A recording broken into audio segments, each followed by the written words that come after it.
ish. Let's start a little calm music since nothing crazy is happening right now.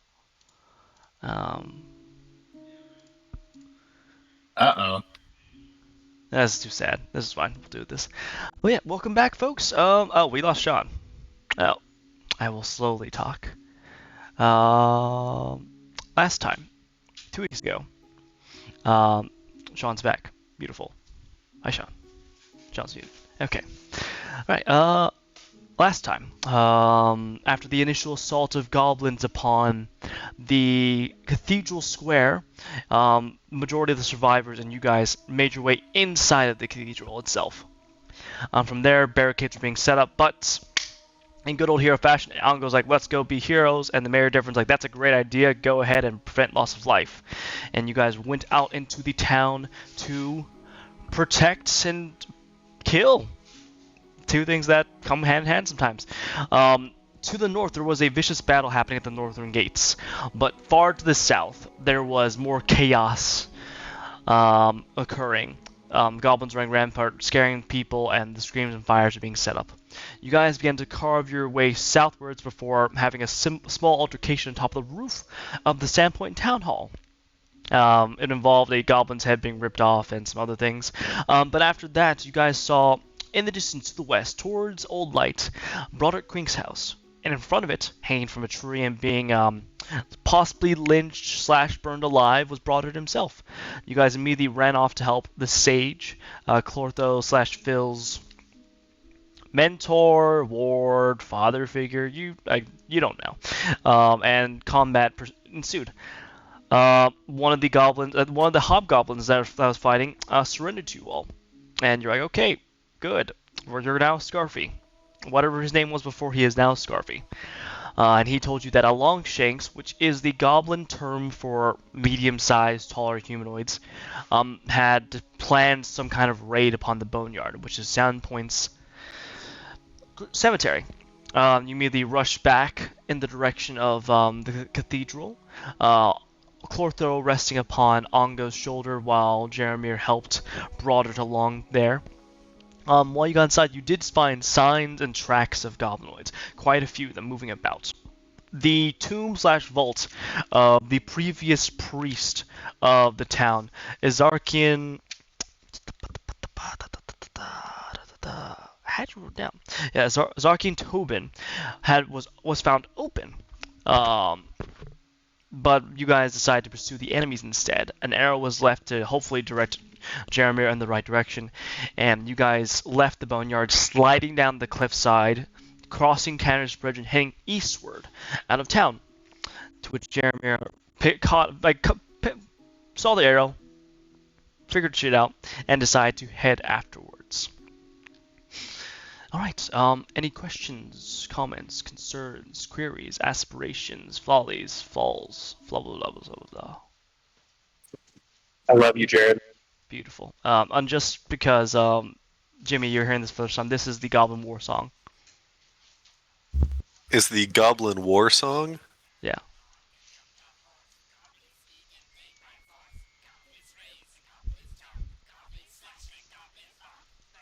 I have no idea if you can hear this, but this is the Goblin War song that should be playing. I cranked it up so I could hear it. Yeah, it's very quiet. Yeah. It's a banger. It's just great. imagine it looped for an entire session. Yeah. Hmm. That's too angsty. This is too somber. We're just gonna do science for this. But yeah, we're not. I guess the first question I have to ask is this, Jaromir. So in the last combat, you deployed your deployable cover. Now I hate to be nitpicky. It does say it takes a minute to refold. Would you have taken that minute to refold the deployable cover and then escort Broderick Quink to the cathedral? Yeah, so I am behind the rest of the group. Gotcha, understood. All right, so that gives me an idea of what's going on for that. Also, Broderick Quink. I know that's his name. I hate it. It sounds bizarre, but we're not going to focus upon our current group of folks. We're going to actually focus upon another individual. So, east of the town itself, there's a little copse of trees which really never got a name. That's the that is that's the little bit of force that Ongo and Clortho are rushing across, followed by Jeremir. And in there, not Declan, I apologize. Alphonse. Alphonse, can you please roll for me a Fortitude saving throw, please? Fortitude saving throw. Oh yeah, then please say the number because I'm actually not looking at the screen right now. 20 total. 20 total. Yeah. All right. So you're out here because your current job, your client, a Magnamari nobleman by the name of Alden Voxcliffe, wanted to meet out of the public eye, not in Sandpoint himself, to do the exchange. It's your usual thing. Forged documents, that sort of stuff. So he basically, very annoyingly, set up an elaborate like system of signs to get here. Um, and so what it should have been like basically like a nice 20-minute walk turned into like a 40-minute walk as you are made to go in like a zigzag snake away formation. Um, Aldrin Foxglove, I'll just drag his token since you can look at that. Uh, is a man in his mid 30s, brownish hair, long pulled back into a tail, tailored waistcoat, that sort of thing. Although he is a little he was wringing his hands during the entire affair. As you passed the documents, he gave you 300 gold coins, and that should have been the end of it. Until his eyes widened and you felt a massive pain on the back of your head. Your vision goes black for a moment before it begins to you feel your mind go in and out of consciousness, and you see hazily a bunch of figures. Some of them are very small, maybe children-sized, but amidst their number are two that stand out. One looks like a normal-sized man, wearing leather armors, possibly black hair. It's kind of hard to tell because your vision's like gang fuzzy. And the other figure is like a hulking creature, almost about 7 feet tall, bulky, covered in stinking furs. And when you notice the color, this sounds bad. You notice that his skin is like more of like a leathery yellow, and then you focus on the face, which is not human at all. It is that of a bugbear when you realize that the stinking furs are literally stinking furs and not garments. They're whispering to each other, but then at this point, your vision kind of fades out. You're not sure how much time passes when you come to, but it is darker. The sky is that bleeding pink and orange and red of sunset. And currently, your hands are bound. In addition, you also find there's a rope collar tied around your neck as well. You wake up, you also, as your eyes move from the sky, you see that Aldrin Foxglove is also lying next to you in a similar state, and he's looking, and he's slowly coming to as well. Your eyes trail to follow where the ropes are, and about like 10 feet back, the rope is like pretty taut actually, but not taut. Like you've got maybe like another like 5 or so feet of slack, but you see it's like tied to a post. And beyond it, just at the edge of the tree line, you see this hulking bugbear who is grinning. He's got a flask out. He's sipping, and you do note that he's got a bow that is strung. Arrows are not knocked, but you do see a quiver at his hip. And as he looks at you, fantastic, finally awake. How we doing, Longshanks?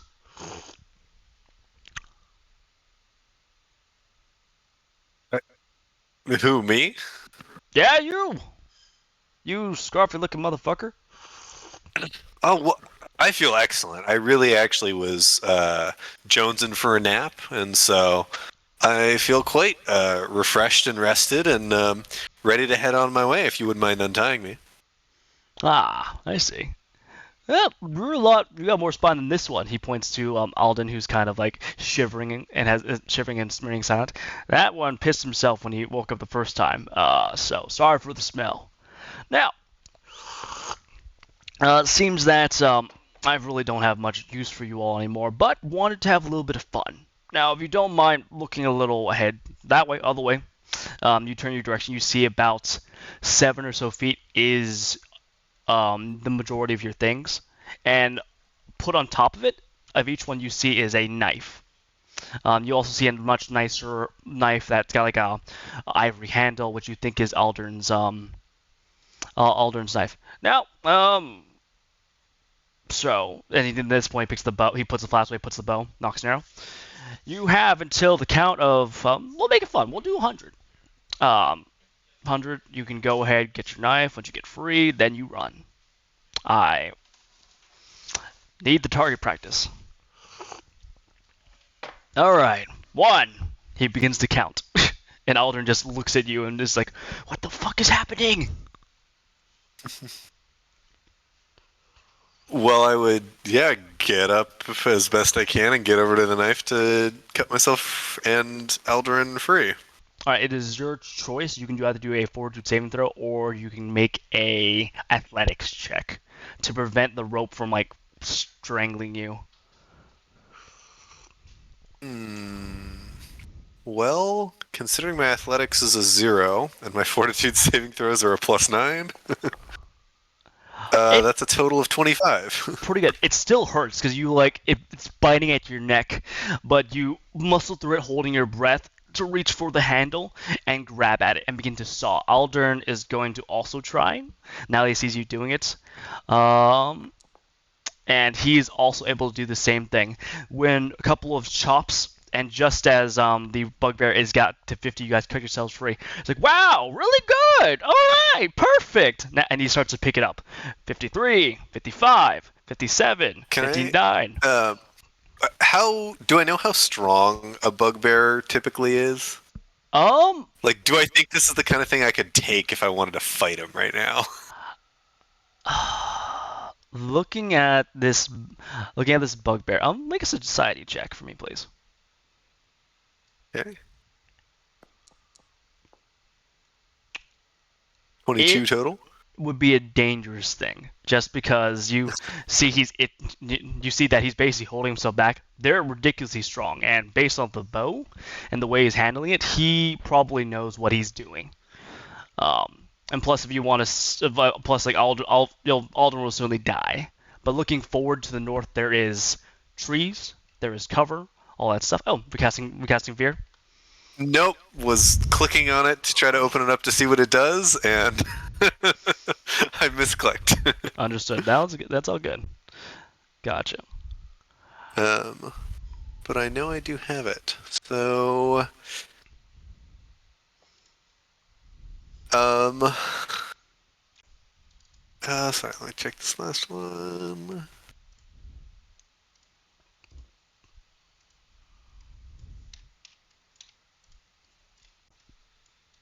Okay, well, I mean, if he's giving me time, I'm going to go ahead and try to run. All right, sounds good. You begin to run. Aldern runs after you as well. With all my stuff, right? Yeah, I imagine you grab all the stuff. Aldern had nothing, but he still has all the documents you gave me. You guys begin to run.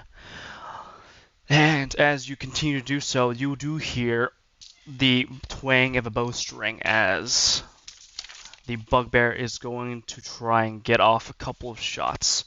You do have lesser cover, so that's going to be a +1 because of the tree cover. That's 10. That's 9. About how far away are we? He would start shooting at about you start shooting when you guys get to about 50 feet away. Okay. So that is going to be a 24, which I believe is going to Yeah, hit that's going to hit. Okay. Where's my D? What was that? D6? 2 D4s. Okay. That is going to be 10 points of piercing damage as the arrow like nicks you in the shoulder, and I do need a fortitude saving throw as you feel some sort of poison begin to afflict you. Cool. Whatever that was, you are able to resist it, but you keep on running. And the second Can arrow. I, Yo, sorry, go please. if it was 50 feet when I turned and looked, can I cast Daze? Absolutely, yeah. Sure. Was gonna be a will saving throw. He rolled a Jesus. Okay, that is a 30. So he is going to take only Okay. 1 point of damage. You jolt him, and you hear him like go, "Whoop! Oh, what was that?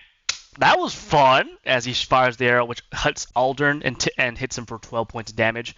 He lets out a loud scream, ah! And continues to run as well. Do you want to like try to take any kind of cover, or do you want to like, are you just gonna keep on running at this point? Um,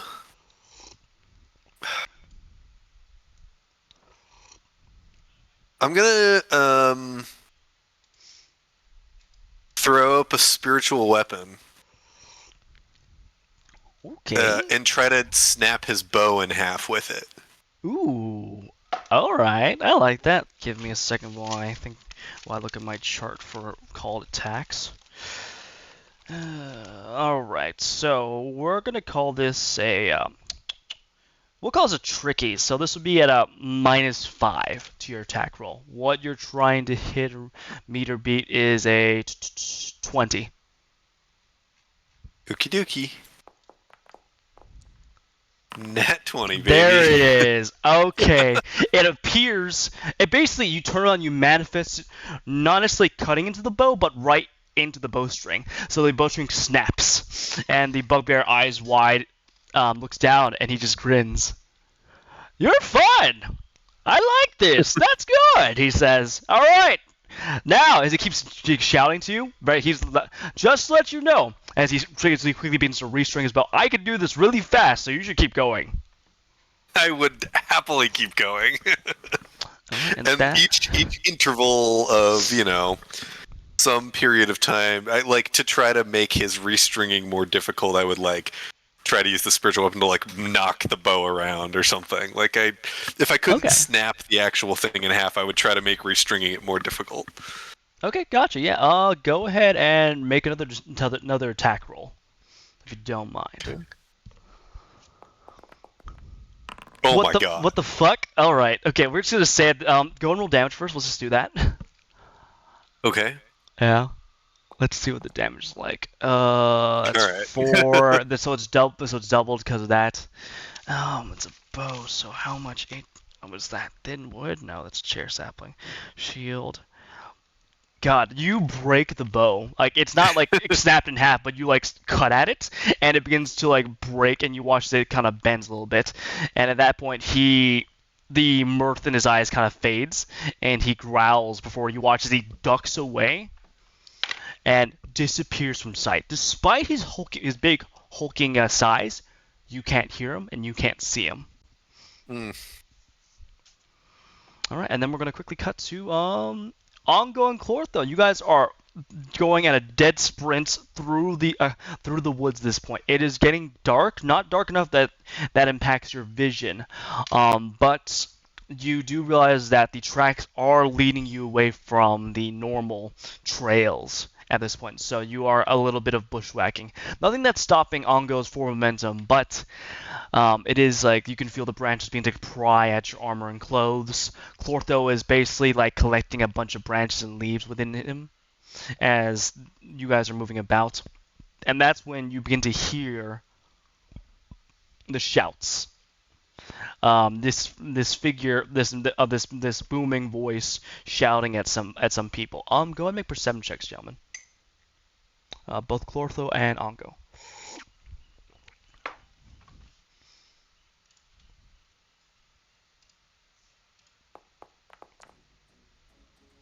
Alright, it's 21. Just waiting for Clortho. I have no idea if Sean's there, though, because Sean's muted.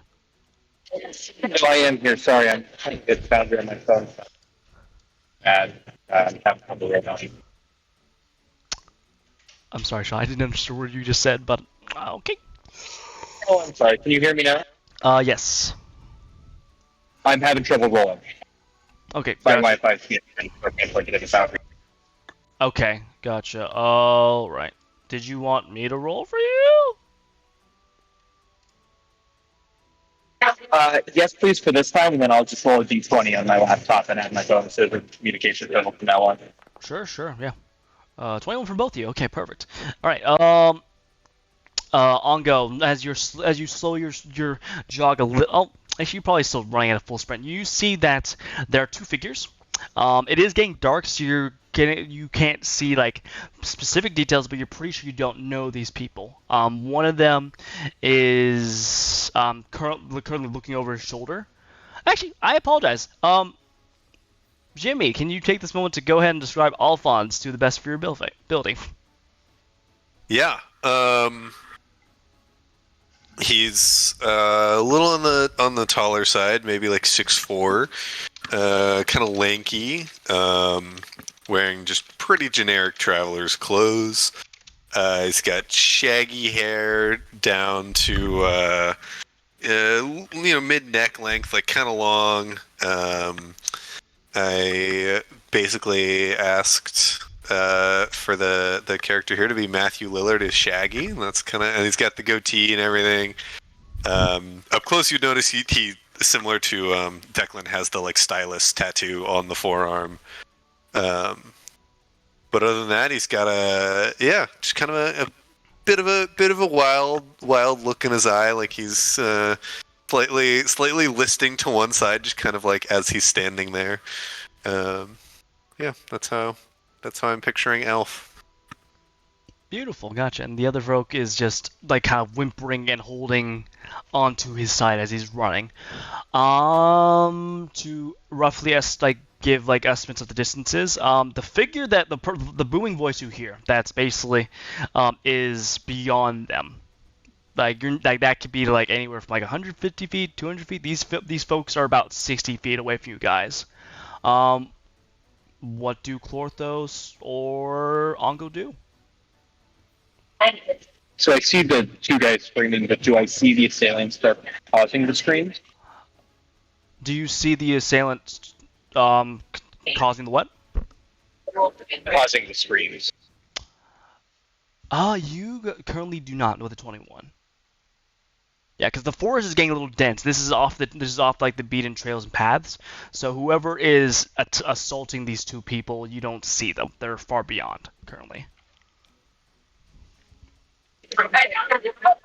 Yeah, Longo, shall we proceed? Various yelling noises are heard from Mongo. Longo, you're driving this car. You take me where we want to go. Full on battle cry or attempt, and making no attempt at stealth, Ongo is running in.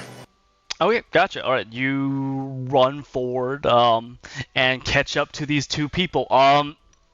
Alphonse, from your direction, you see a young man, probably just in the cusp of manhood, holding a bloodied silver bastard sword in one hand, and what looks to be, you're not sure about what you're seeing, but oh no, you've been at Selden Point. You've heard about Clortho. You see the town's new mascot, the blue slime creature, on this young man's shoulder as they run towards you.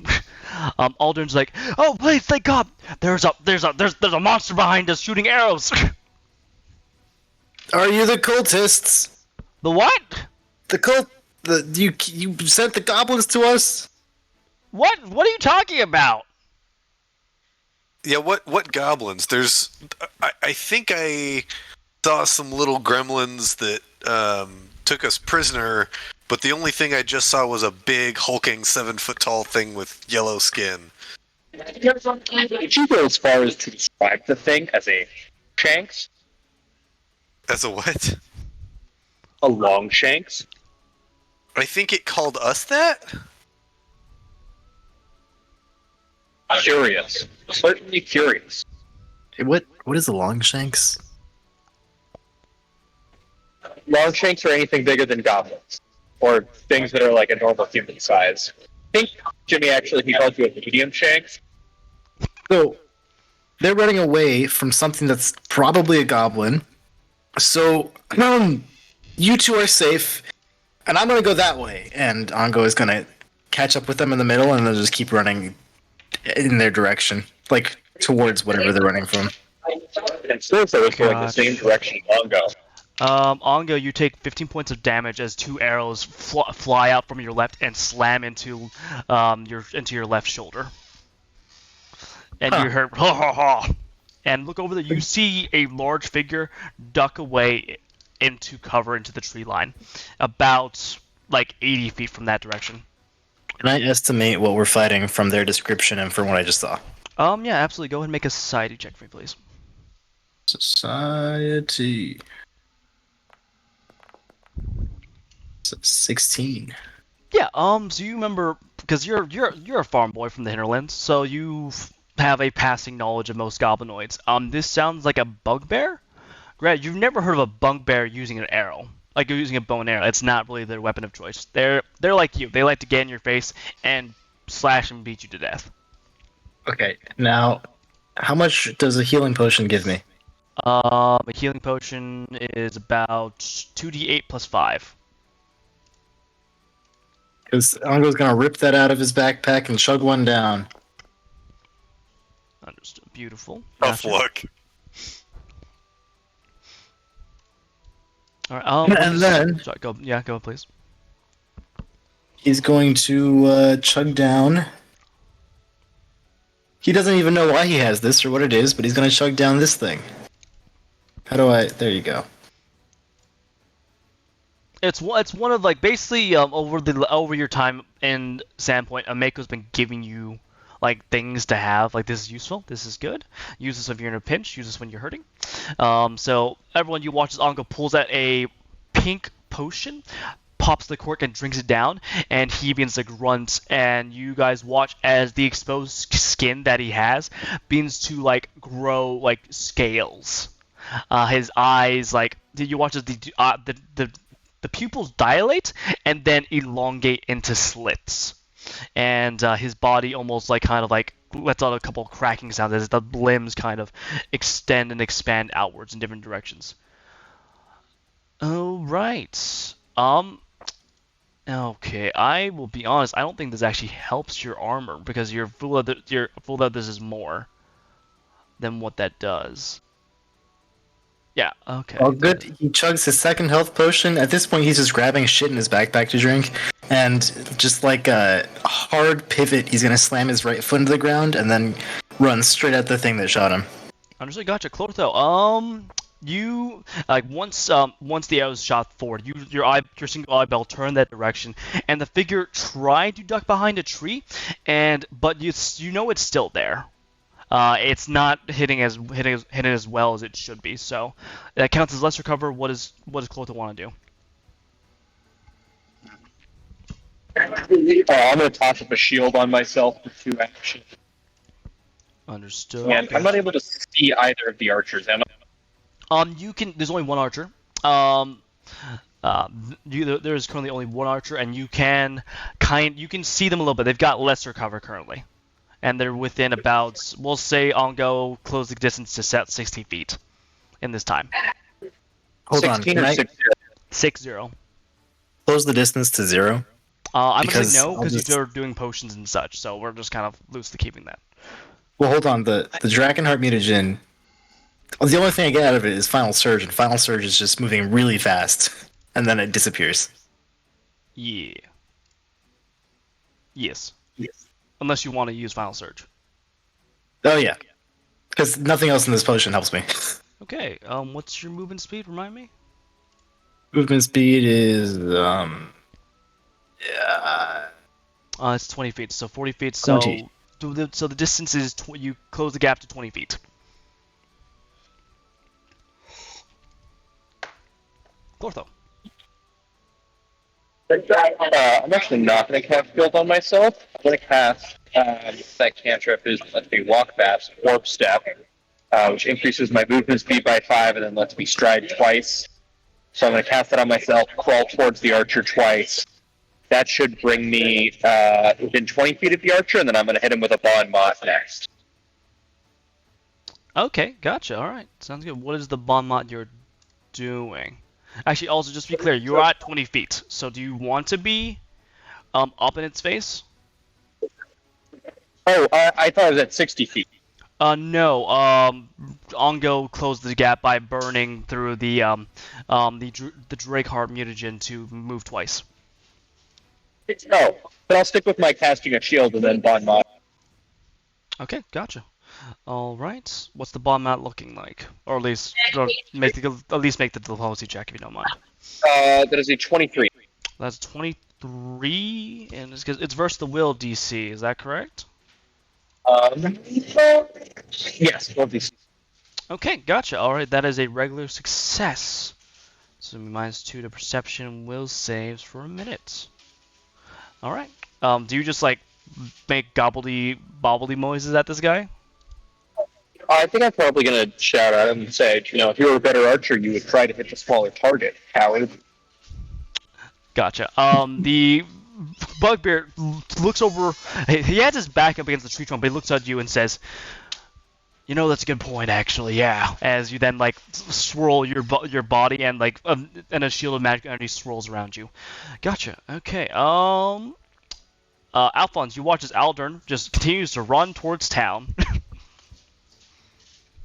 Yeah, fuck that little bitch. If these guys are fighting, I'm fighting too. Is my spiritual weapon still up? It should last a minute. Oh yeah, absolutely, it's still up. So if you want to just shift it over there, that is something you can definitely do. Yep, I'll shift it over there and try to hit the guy behind the tree. Hit the bowman again. Sounds good. It's gonna be an armor class of meter beat at 21. God damn! All right, you. Ow. Can't see your spiritual weapon, but you feel it, so you turn and direct with a hand in the direction. And Ongo and Clotho watches as, what does the spiritual woman appear as in this form? I think for this one, it's just gonna be like a knife with like a curved tip, like it curls back like a little like jester shoe. Okay. As like a little curly tip thing, but with the idea that it just like gives the appearance of being incredibly sharp. Gotcha, absolutely. Yeah, go ahead and roll for damage, please. Okay. That's gonna be 7 points of damage as it cuts into the figure. You watch as they're incredibly fast as they turn towards it and try to pull away, but your knife is still able to slide into the pectoral and slide upwards and out, leaving behind a sickle of scythe of blood in the air as he growls. Nice. Okay. And then I'll so I think that should have been just one of my 3. Mm-hmm. Yep. Actions, so I'm going to also hit him with another daze. So it's going to be a will save. So will save and does this as -2 because of the Bon Mot. So, unfortunately, that is still a 29. Wow. So you send out the burst energy. You see him flinch, so he's going to take that 1 point of damage. Says, those are really annoying you. So is it 1 point of damage because he saves it by so much? Well, because for it's always so when he saved, it's a basic save for days, so he takes half damage. Okay, I thought it was if he fails, he gets the stunned 1, but he takes the 3 damage no matter what. He doesn't get half for making the save. It is a basic save, and so all basic saves are when they succeed, they take half. It's a critical fail if they get the stun 1. Yeah, let me double check. Gotcha. Yeah, for any spells, for any of the spellcaster, if it says a basic will, reflex, fortitude saving throw, then that means it's half damage if they succeed, full damage if they don't. Yeah. Awesome. Thank you. I know. No worries. Perfect. Yeah, he winches, and all right. From there, he is going to dart the fuck away. You got Ong. You watch as he is going to sprint as fast as he can, moving about 60 feet before disappearing behind another bit of cover. Where the fuck is your stealth? And you guys do not know where he went. Because it's so weird. Because you see, it goes from like loud booming footsteps, his hulking form, to just nothing. But he did go like directly like away from you guys. In that direction. So back to you guys. Sorry, Ongo and Clortho, just to be more specific. Whoever wants to go.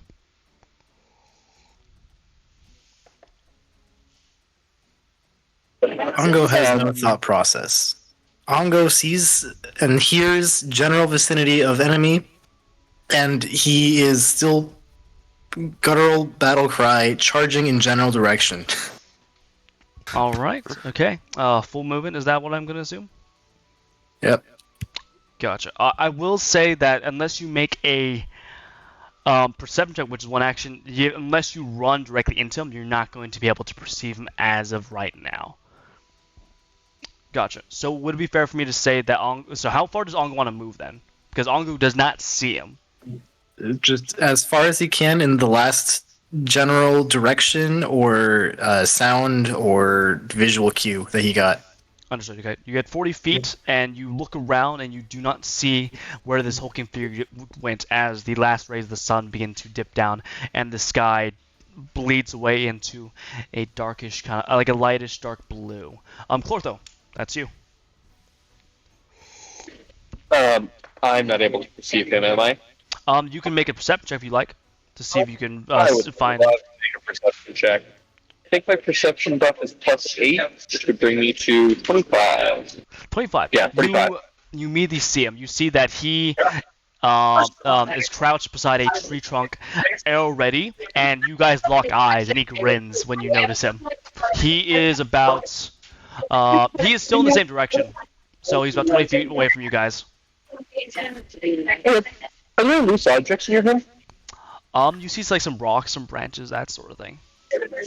Jared, I'm gonna fling a big ass rock at his head with a telekinetic projectile. Yeah, absolutely. Go ahead and roll for attack. Meet or beat a 21. Hey, that's a nat 1. I'll make 0 point that. Understood. Gotcha. That's a nat 20.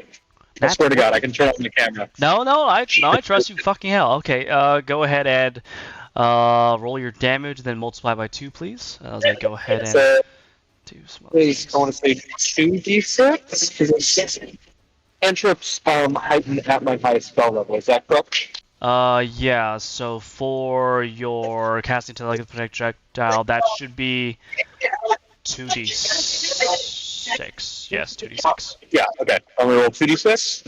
That total is 7. 2 times 2 is 14. Does that include your charisma mod?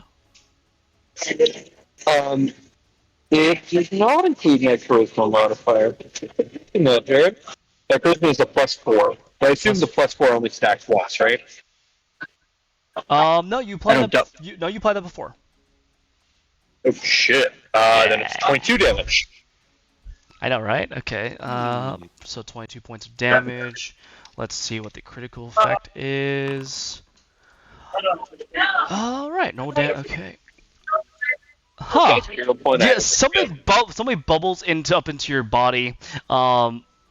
Phil, as you've got a lot of branches and such. Well, that's another thing. You've got branches inside your own body, and you feel this almost instinct take over you. So instead of moving the debris that's near him, you basically make the branches and leaves inside you swirl about and then shoot outwards from your chest, slamming it into the bugbear. And you guys watch as the bugbear shrinks down from a large-sized creature to a small-sized creature.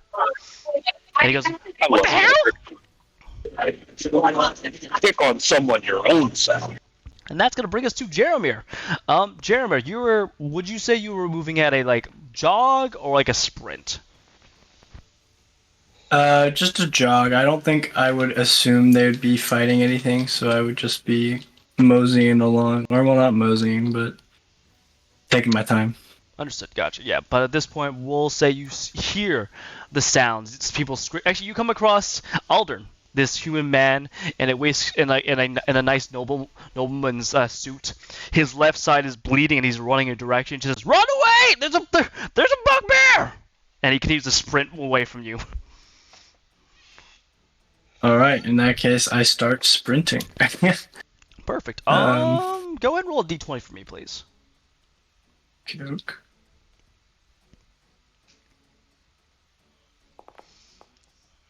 Okay, gotcha. So you make your way, and then you find yourself within 10 feet of Alphonse, who I think you've seen around town because he's been in town for a couple months. Not as long as Ongo, but definitely more so than the normal drifter.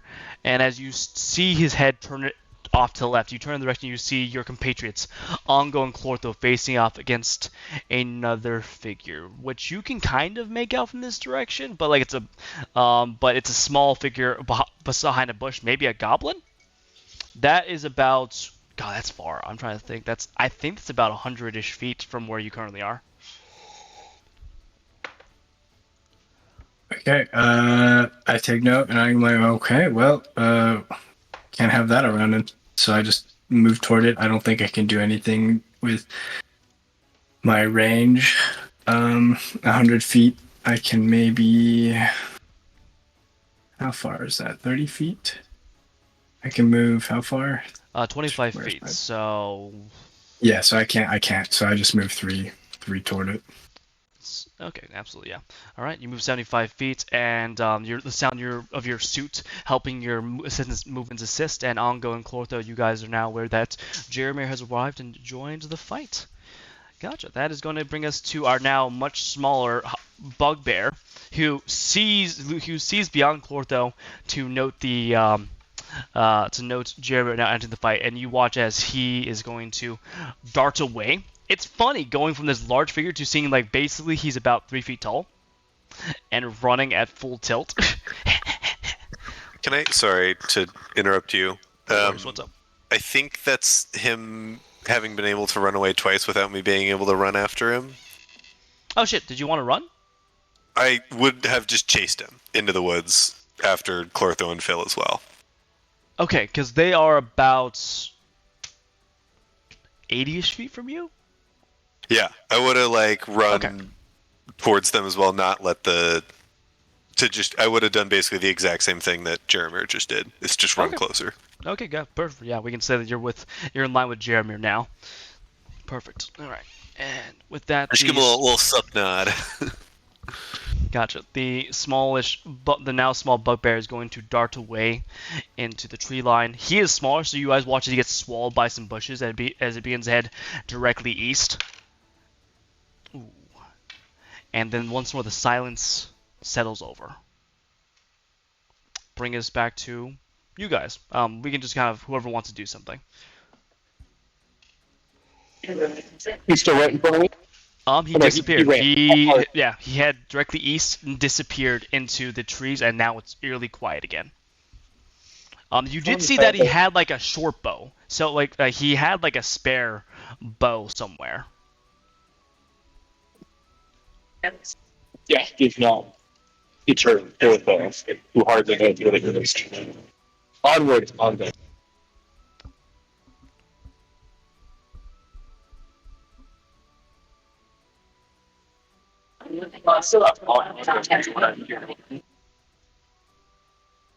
Saying onwards, Ongo? I couldn't tell. That's what I kind of heard. I heard. Yeah, Ongo, do you want to? I'm assuming onwards, Ongo, and Ongo never stops running. All right, just complete the So really, in my mind, you're stopped, but really, just Ongo continuously running and just turning in different directions, never stopping his momentum, keeping him going. All right, Until he slams into a tree or something. understood. Gotcha. Do you want to spend one of your actions to try and find out where he went? He'll stop for half a second and do his best to recall being like an animal, becoming one with nature, to find and hunt deer, except now it's something smaller than a deer. Effectively, what this looks like is he takes one breath and then keeps running. Jared, while he's running, can I try and take an action to find the guy? Yeah, absolutely. Clortho, you can go ahead and make a perception check. If you wanted to like track him, that's another thing. You could do survival if you wanted, because he can't like get rid of like his tracks. Oh yeah, that's what I was trying to get at. Okay, then you can go ahead and re-roll for a survival check if you want, Ongo. Ugh. You do have a hero point. Seems like such a waste to use it here, but I guess. I mean, I'm happy to just try and perceive it. 24. All right. Ongo, you do have to slow your roll a little bit Really? because you have to take in the actual, like tracks, and you do see they do head, directly east. And to properly track, you do have to slow yourself down. So you don't move your full 40. You move only about 10, like 20, 20 as you go to a slow move and like see these tracks, see the broken branches and what's going on. Okay, Clortho, do you also want to try and perceive the guy around as well? Oh, yes, please. All right, perception check, please. 15 against 8, 23.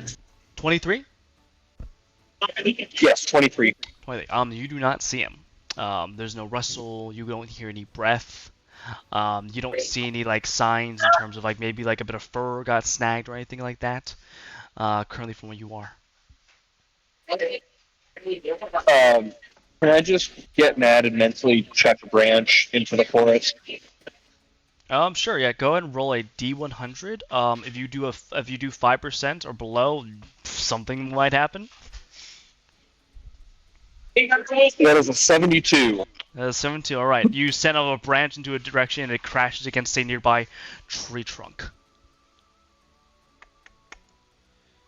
Well, that's a bummer. I'm all out of ideas.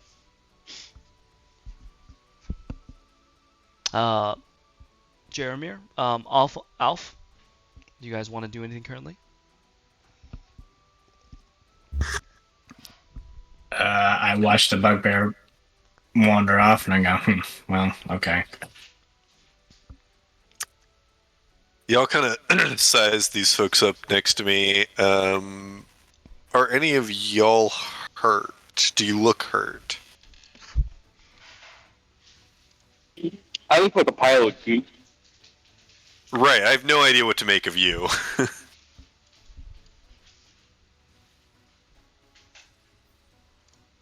Is I guess who is that? Is Ongo by Ongo your hurt? attention. Sorry, did you say is Ongo hurt? Yeah. Oh yeah, he just drank 2 health potions and he's still he's got open wounds. Let's say. Okay. Is Ongo within like 30 feet of me? You can close the gap. Like you can get to him, and if you want, you can definitely heal him. Well, right. My plan was like if everybody was around, just to do my like big area of effect heal. Oh, gotcha. Yeah, you can do that. Absolutely. Yeah, just kind of without consulting anybody, just kind of keep sizing them up and throw out a heal real quick. With my staff of healing. Understood. You guys watch as he takes the staff and kind of just like taps on the ground a couple times, and a wave of like dark grayish energy wafts over you all, and when it reaches like living beings, it kind of sinks into your bodies and almost stitches up the wounds closed. It doesn't get rid of the blood, but that is currently what it does. Yeah, so that'll be 15 total healing. For everyone? Yeah. I'm topped off. Did you say 15? Mm-hmm. Yeah, because it's the D10 plus the 8. Casting healing with the full 3 actions.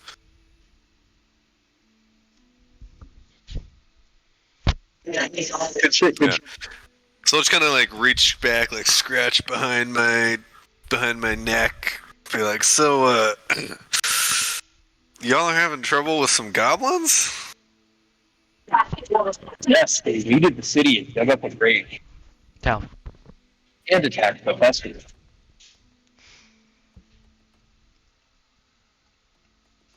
Attacked who? The festival. And also broader.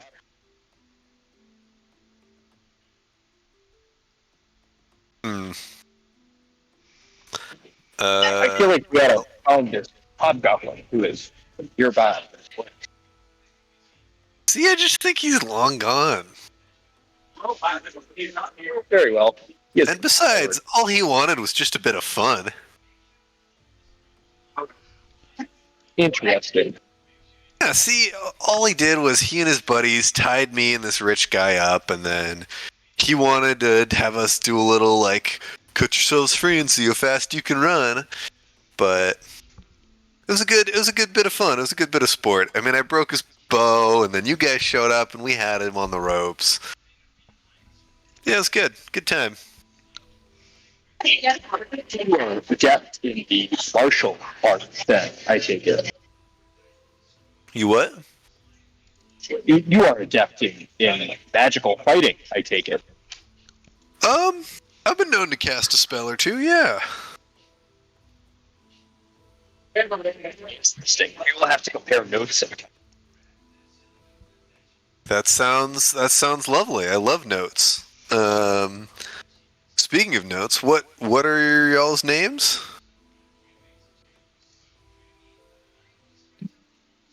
I'm Jeremy Deverin. My aunt is the mayor of this town, if you recognize the last name.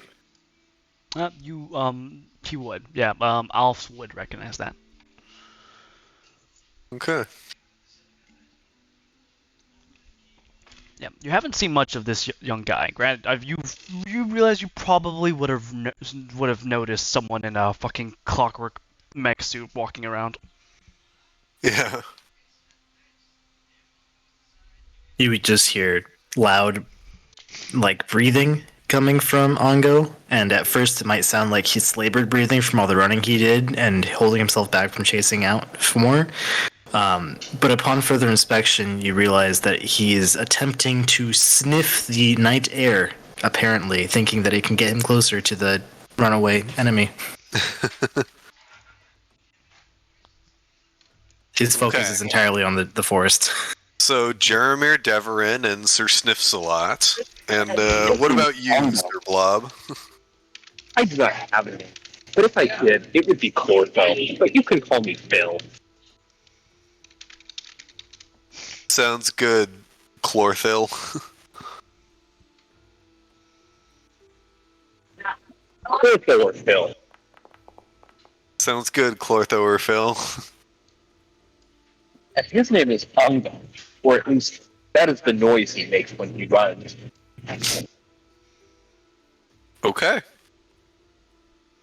Well, what do you think? Y'all trying to go on a little exploration to find this bugbear that's clearly quite adept at hiding, or maybe back to town and see if there's any more little goblinoids anywhere that need to be dealt with? Perhaps we should return to town to make sure they are safe and interrogate the hobgoblin that Yaromir detained. The hobgoblin had made an untimely escape, unfortunately. That is unfortunate indeed.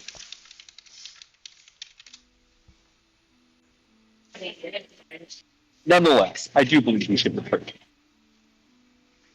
We can check in with my aunt and make sure that, just check up on her with her before we decide to go pursue any other course of action. Why is that? Well, she's the one who had us out here anyway. Had me out here anyway after Ongo recklessly charged out into combat with goblins. Okay, and we're kind of, listening to her about the defense of the city? Indeed, she is the mayor, so she does have a good idea of what's going on. So, No, just making sure.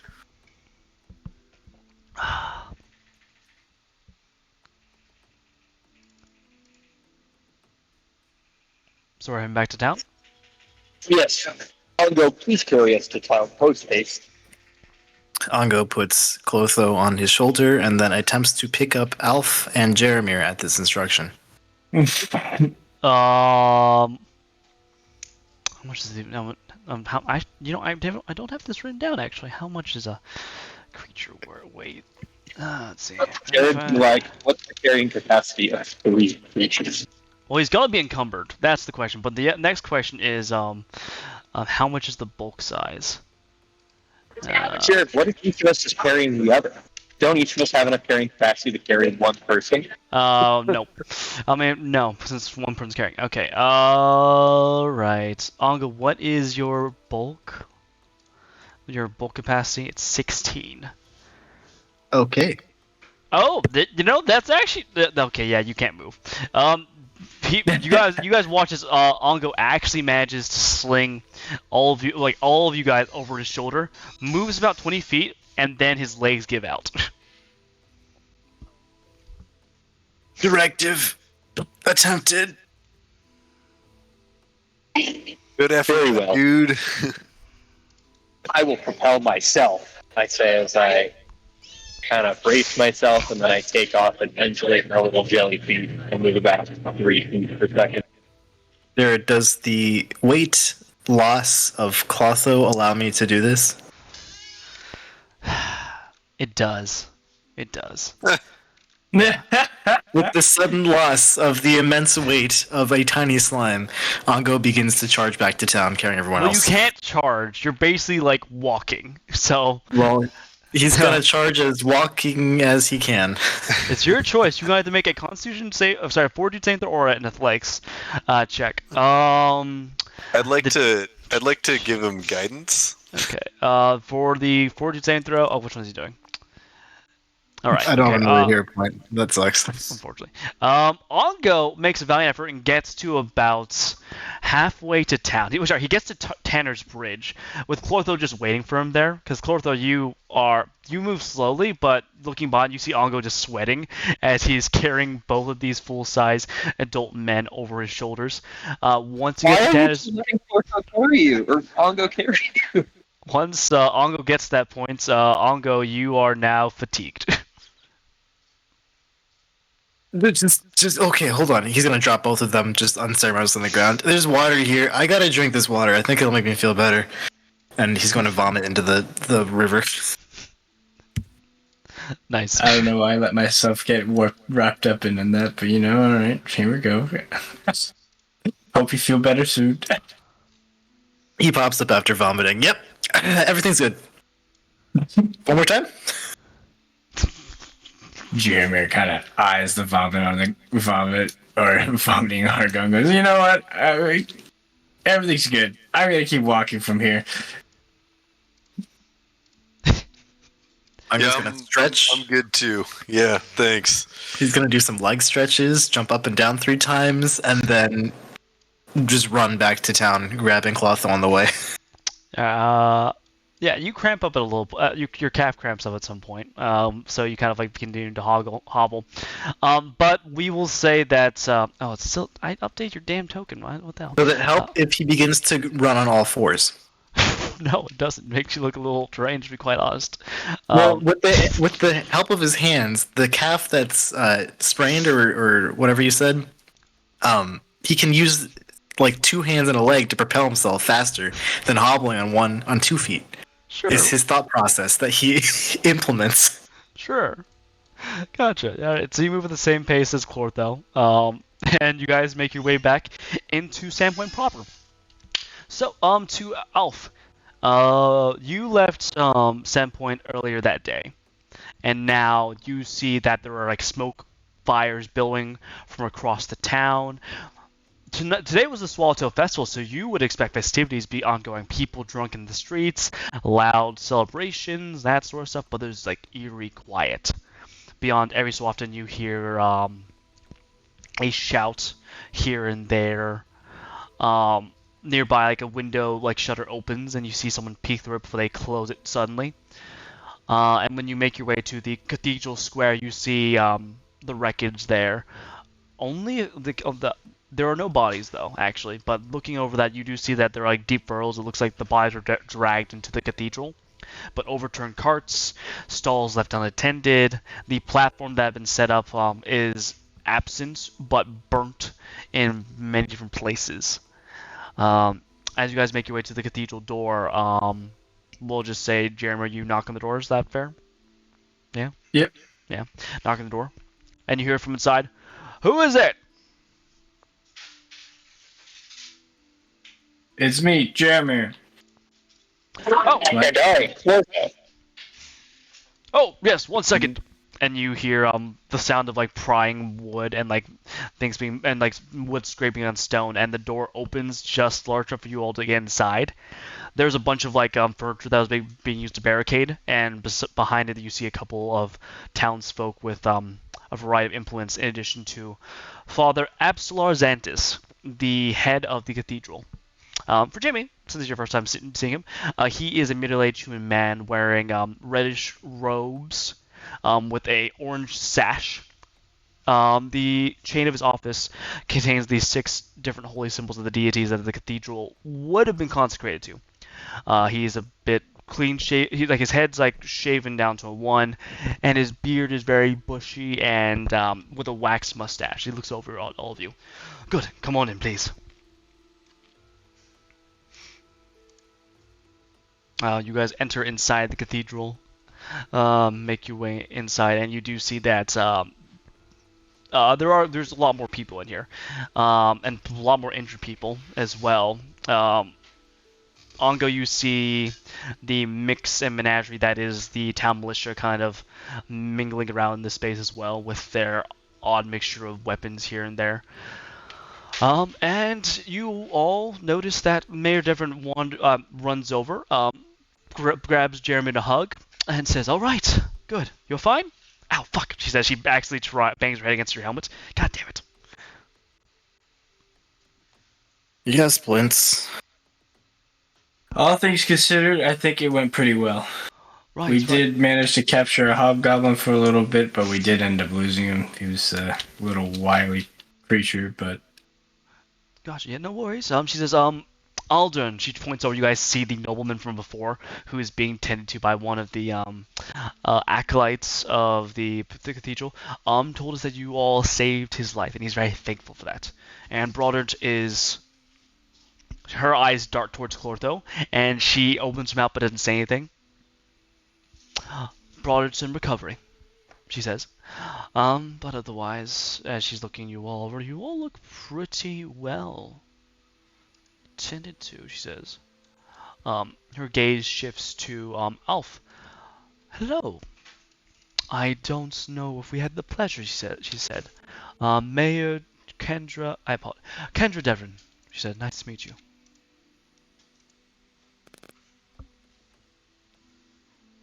All right, silent time.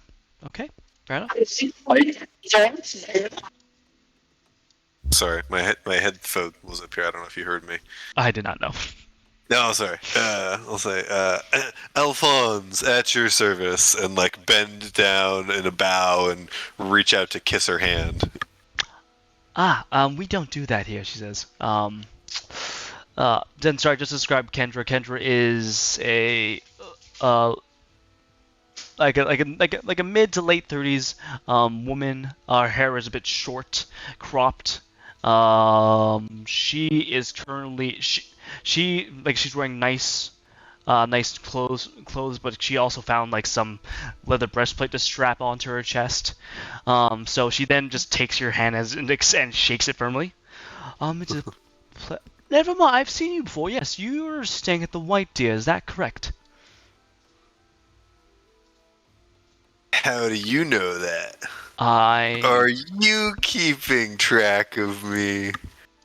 I believe I saw you one evening in the corner just enjoying a book, and I asked I asked the proprietor, Garridin, about you, and he said that yes, that is a man that's been staying here. Well, that tracks. You got a good memory. Yep, that's me.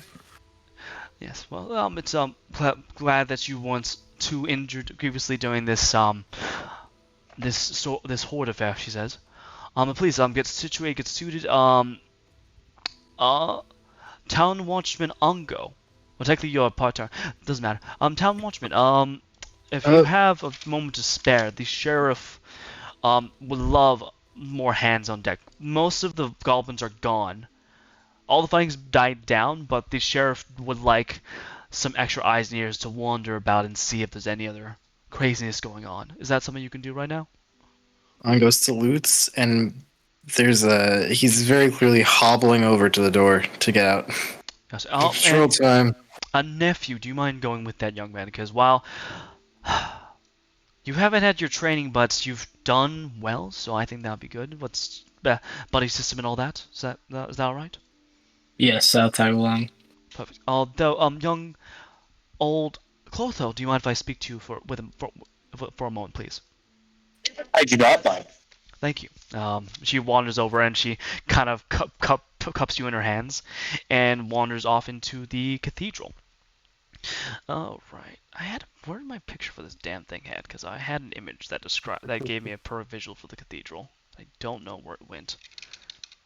Yeah, bugger. Yeah. Okay, we're just gonna look at this. Okay. Alright. Yeah. So the cathedral looks like a rounded plus sign if you look from the outside, but it is in fact split up into 6 different wards, each one designated to a different deity. At the very center, however, is an open grass space. Yeah, no, well, that's not what I wanted. That's not what I'll find it later. That's not important. Yeah, it's an open grass space that is open to the actual elements at this point in time. But Clotho does see that there are like canopies that can be set up, if in the case that it does actually rain.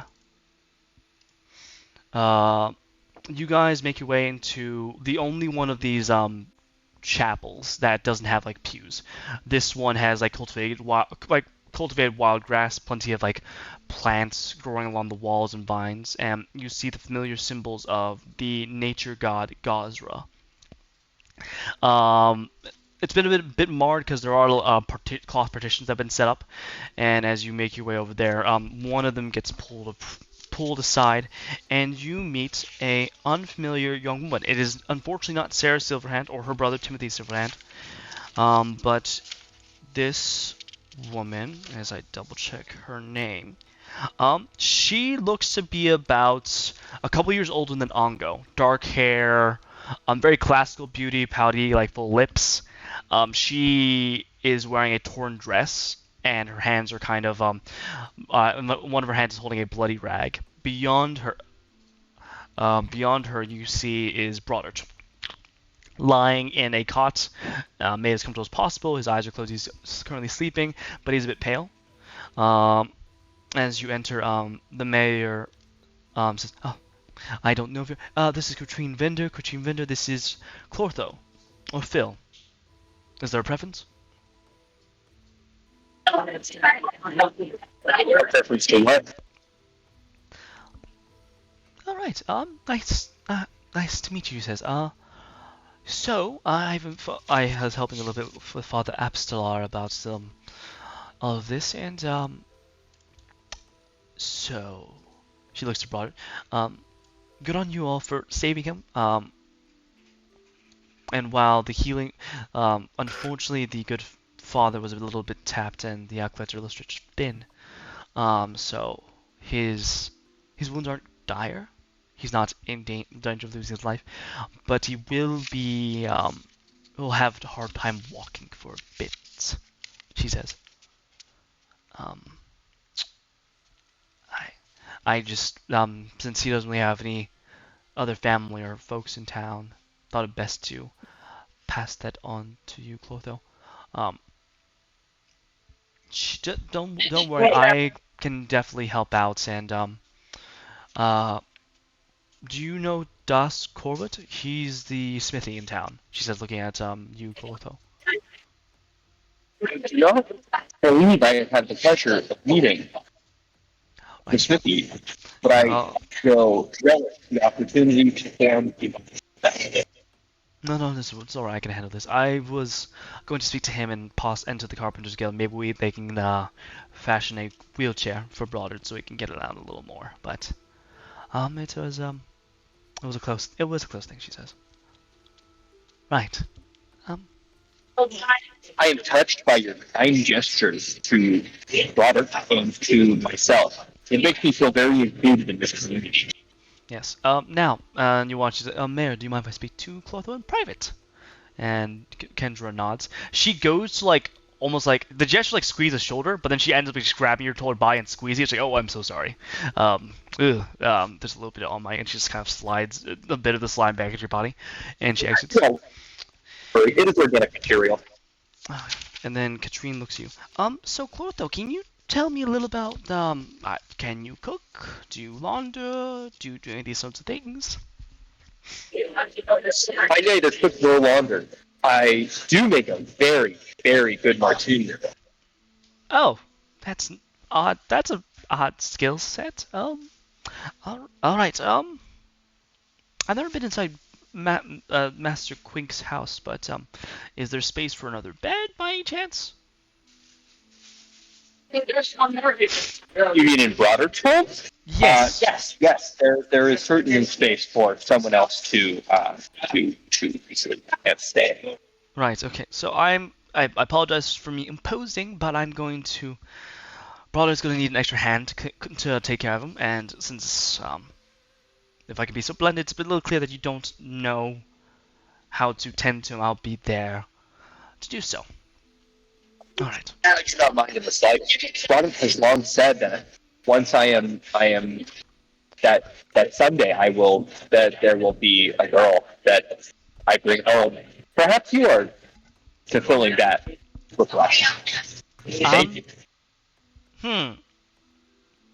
I don't think bring home a girl? Huh. All right. You're an odd one. Very odd one.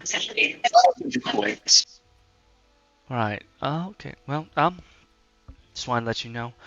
If you wanted to stay with Broader out, do you mind staying with Broader for just a couple of moments? Because I want to get something to drink and something to eat. Yes, I would like to stay with Broader. Thank you. Thank you. All right. And she leaves off. Was there anything that Clotho wanted to do, or can I go and shift to the other compatriots? Of course, I was going to go stare at Broderick's face.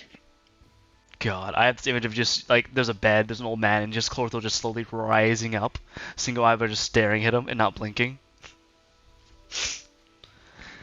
All right. Okay. Alf. You saw that Ongo and Jeremy, these new compatriots you made friends with, are leaving, and you scan the sample cathedral. First off, it looks gorgeous. Each of the different cathedrals designated to the different deities has been given the utmost care. It's weird because like you could say they're definitely like clashing aesthetics, but the way it's been symbolized is that there's like the very differing aesthetics are not put together, so it does all blend very well. And at the center of it all, and the outer corridor kind of clearing, is the 7 standing stones, which, to your understanding, are like pillars of Varisian like mythology and myth. So what you don't really remember that. Actually, go ahead and make a I don't think we changed your skills, did we, to Thassilon lore? Nope, we sure didn't. We did not. I've got lore master. You can go and do a lore master check for me, please. I could also. I have pretty good religion too. If religion fits better. Your choice. I'll go with your choice. Oh, it's religion, baby. 26. Gotcha. Okay. As I double check a couple things.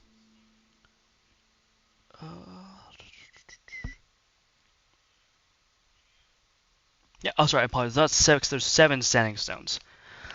Right. This was a place of worship for a long time, because from what you understand, when the original settlers of Sandpoint arrived here from Magnamar, there was a array of Varisian settlement here. And you can kind of imagine like the classic colonial kind of bullshit that went into that. But these stones remained. The Varisians claim that the stones venerate Desna and the various other imperial celestial lords. Like, think of like minor deities. Not exactly demigods, but not exactly like full-on gods. And they Okay. have stood longer than anyone else. Despite the fact that the chapel, because these were originally incorporated in the last chapel's design, but the destruction of the chapel did not seem to hinder or destroy them in any kind of way, which is a bit impressive to say. Cool. Yeah, but Is there? You said there was some stuff inscribed on them. like there's like faint etchings, like that's maybe once upon a time were words, but time has worn away at them. That they're, I'm not gonna cheat you. Go ahead and make a perception check, please. We'll call this a DC 25. Cool.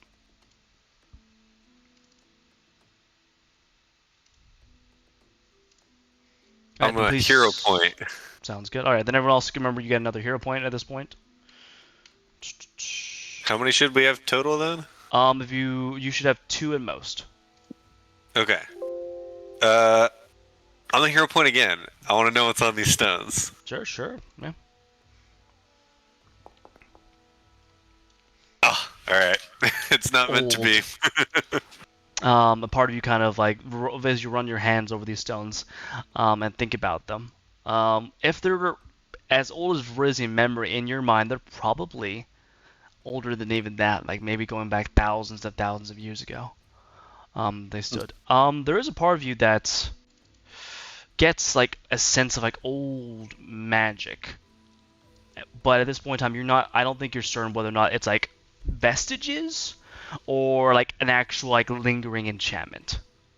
But that's something else to consider for a different time, because as you hear someone like cough and tap you on the shoulder,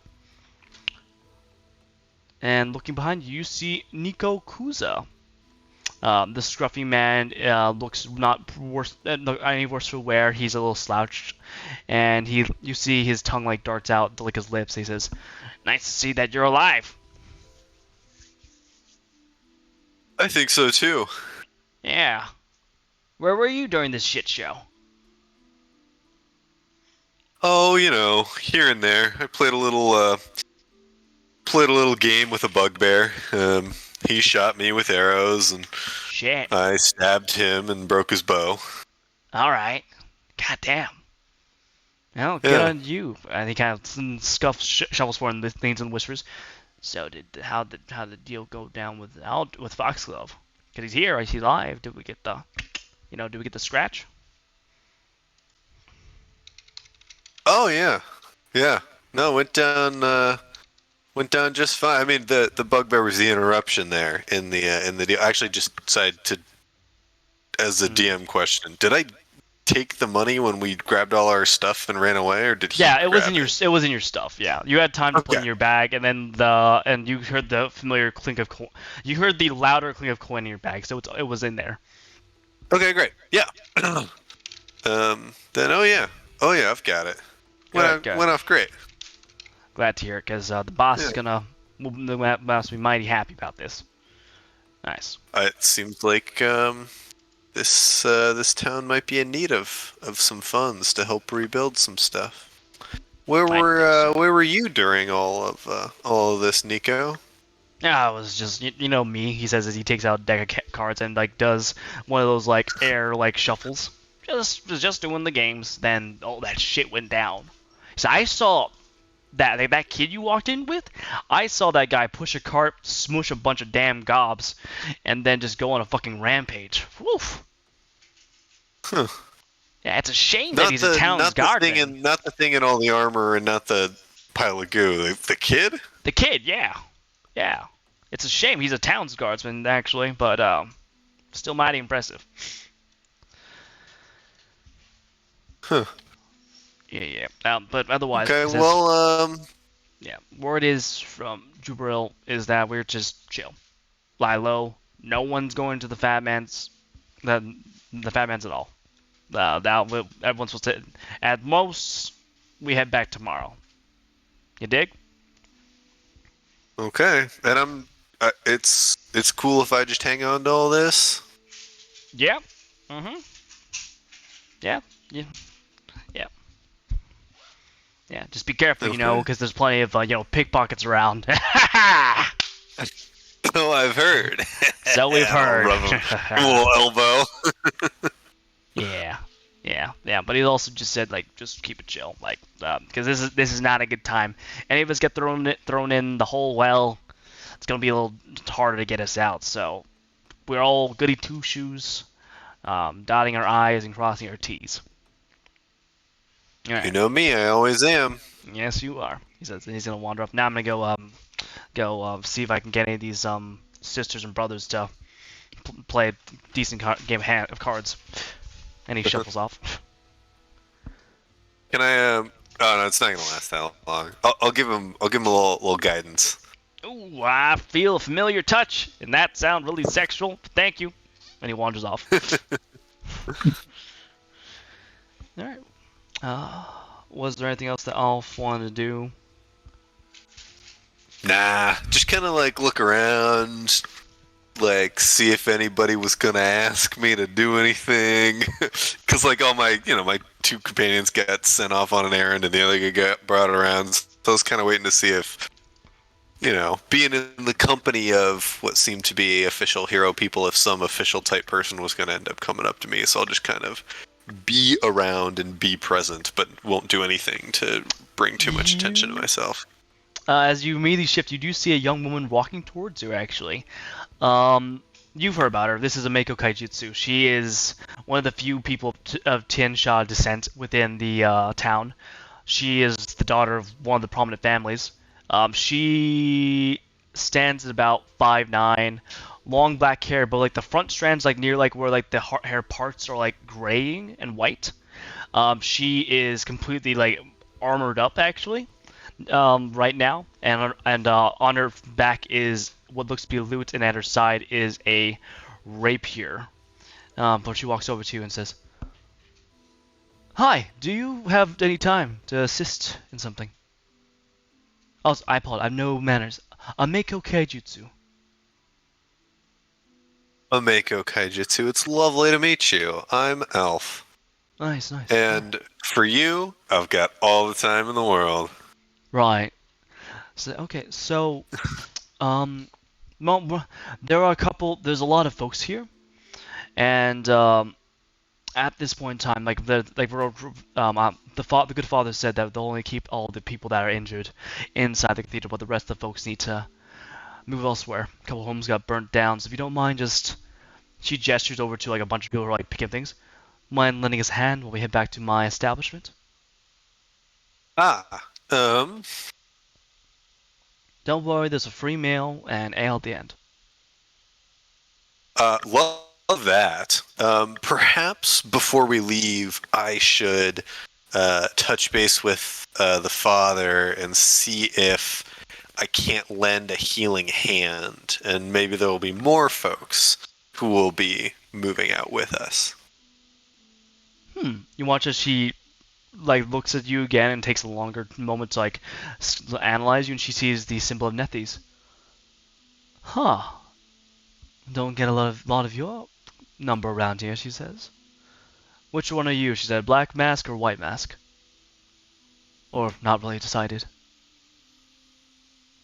Well, I embrace the fullness of life.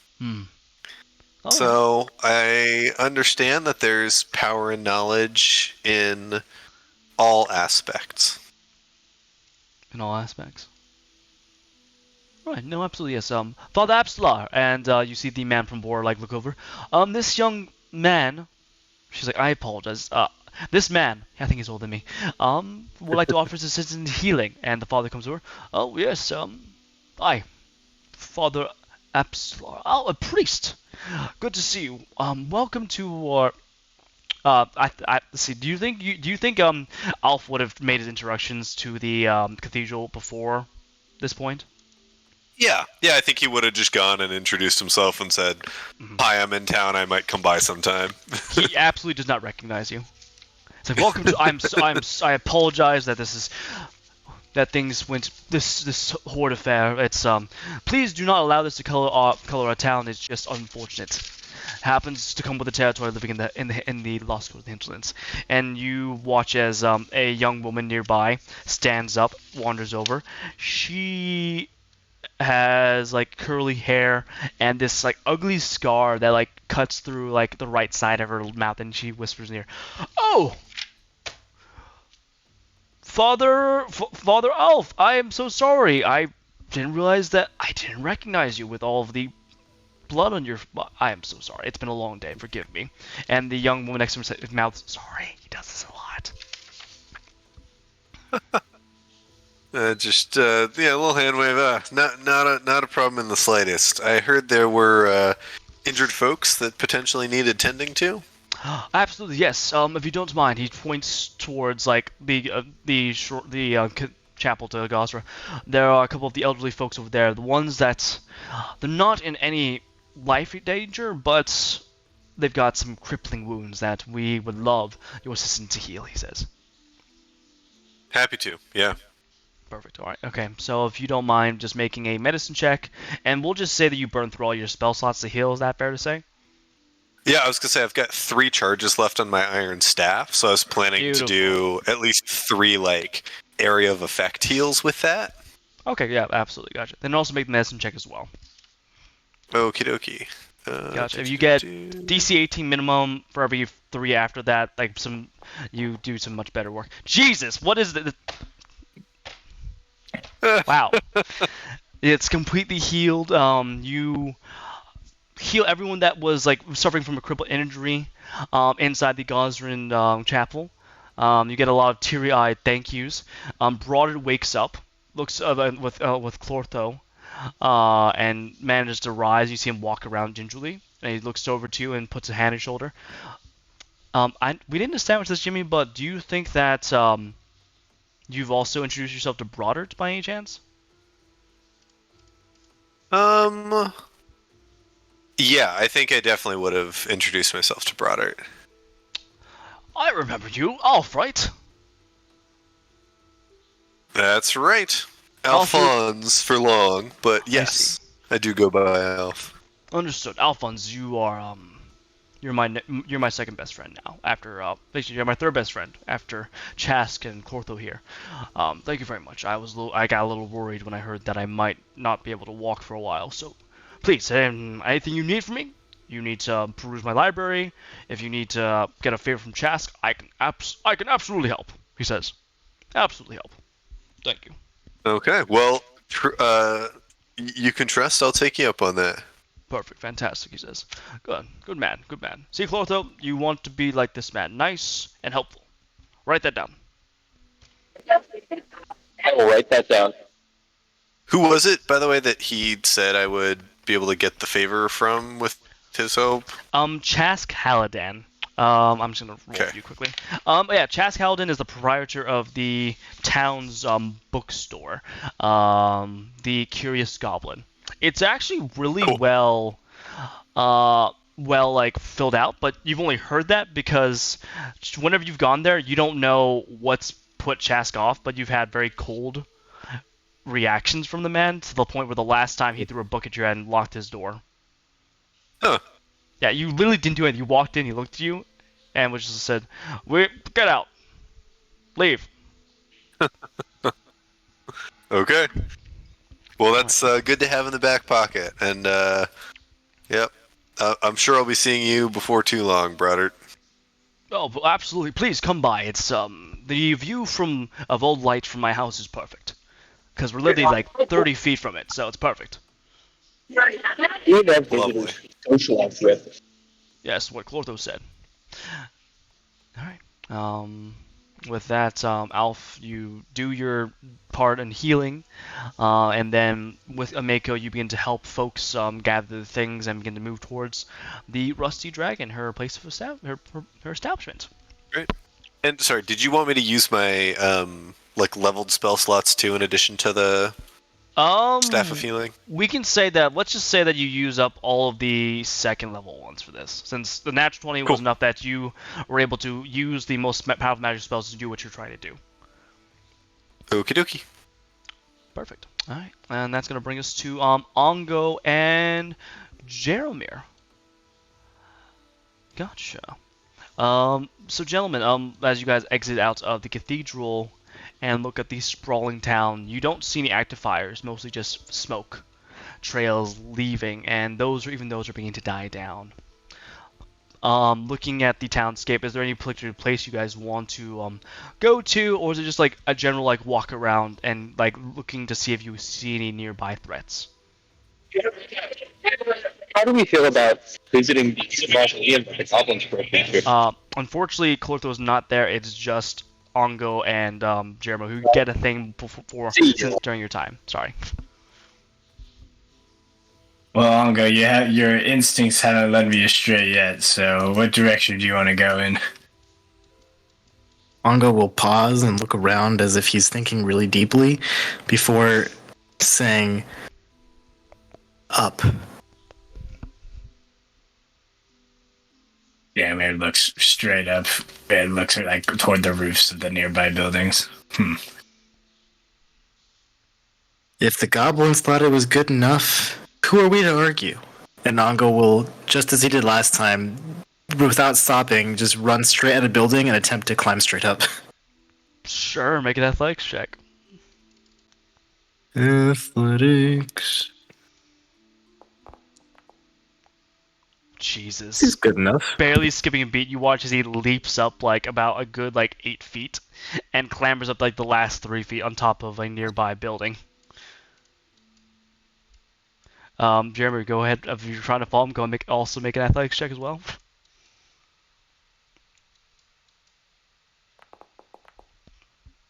Jesus, what? You know, why should I complain? I'm happy. I'm very happy with this. As again, Dong, you look behind, you felt pretty good about your feet. And you turn around to see Jeremy just leap of a one bound, not even touching the damn building, and land on top of the roof, which shakes a little bit, but it doesn't collapse. How do you work out enough to get metal on your? Are you still in the metal suit? Yeah, I'm in the middle suit. Yeah, well, it wasn't entirely. I'm gonna say like my suit gave me a boost or something. So it's like a shirt, or you're a freak of nature? Well, that's rude. I mean, there's a lot of powerful things that could kill me in the forests that sometimes have rocks on them. I'm not used to this. Well, the suit really helps. Although my jacked legs also help quite a bit. Never skip leg day. Never skip leg day. Never skip leg day. Yeah, no days off. Never skip leg day. What do we see, Jared? From this angle, since you guys kind of walk around the buildings that you are, this cluster is pretty close together, so you guys can step onto different roofs here. Yeah, it's a decent amount of destruction. And you guys do see about farther south towards the downtown, towards the water, there are groups of people that seem to be like dragging corpses, and that seems to be like the townsfolk moving goblins. But the chant of the Goblin War song has finally died down. There's not much else. From more that you guys go to the edge of the lip of this building over here, which is a building called Savaz Armory, closed up for the festivities. From there, you guys do see the Town Point Town Hall, and on top of it, you see the corpses of the goblins that you guys eviscerated, still there. Whatever gear they had is also there as well, just lying about. And not much else. Actually, we're going to do this. Gentlemen, make perception checks each. Minimum 18 DC. Sorry, no, minimum 16.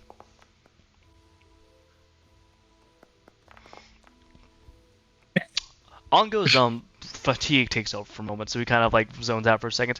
Well, Jeremy, you do kind of like scan the surroundings. So looking northwards, we start north. The north gate is remember there's a battle going on there as goblins were, you assume, trying to get in. But then looking south and then looking around the perimeter of the town, you saw goblins during the festival, like a couple of them, the Chokebringers, and they're very distinctive like tattoos on their necks. But based on like the scale of the attack that happens, you would have expected like maybe more forewarning, but this was sudden. very much an ambush and a raid rather than like people coming up, like these goblins making their way into the town over the bridges or coming through like boats.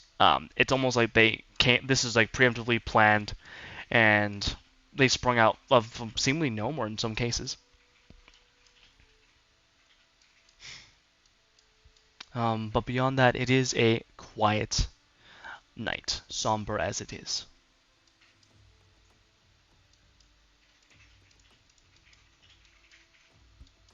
Well, I've got no idea where we should go. As I look at Ongo.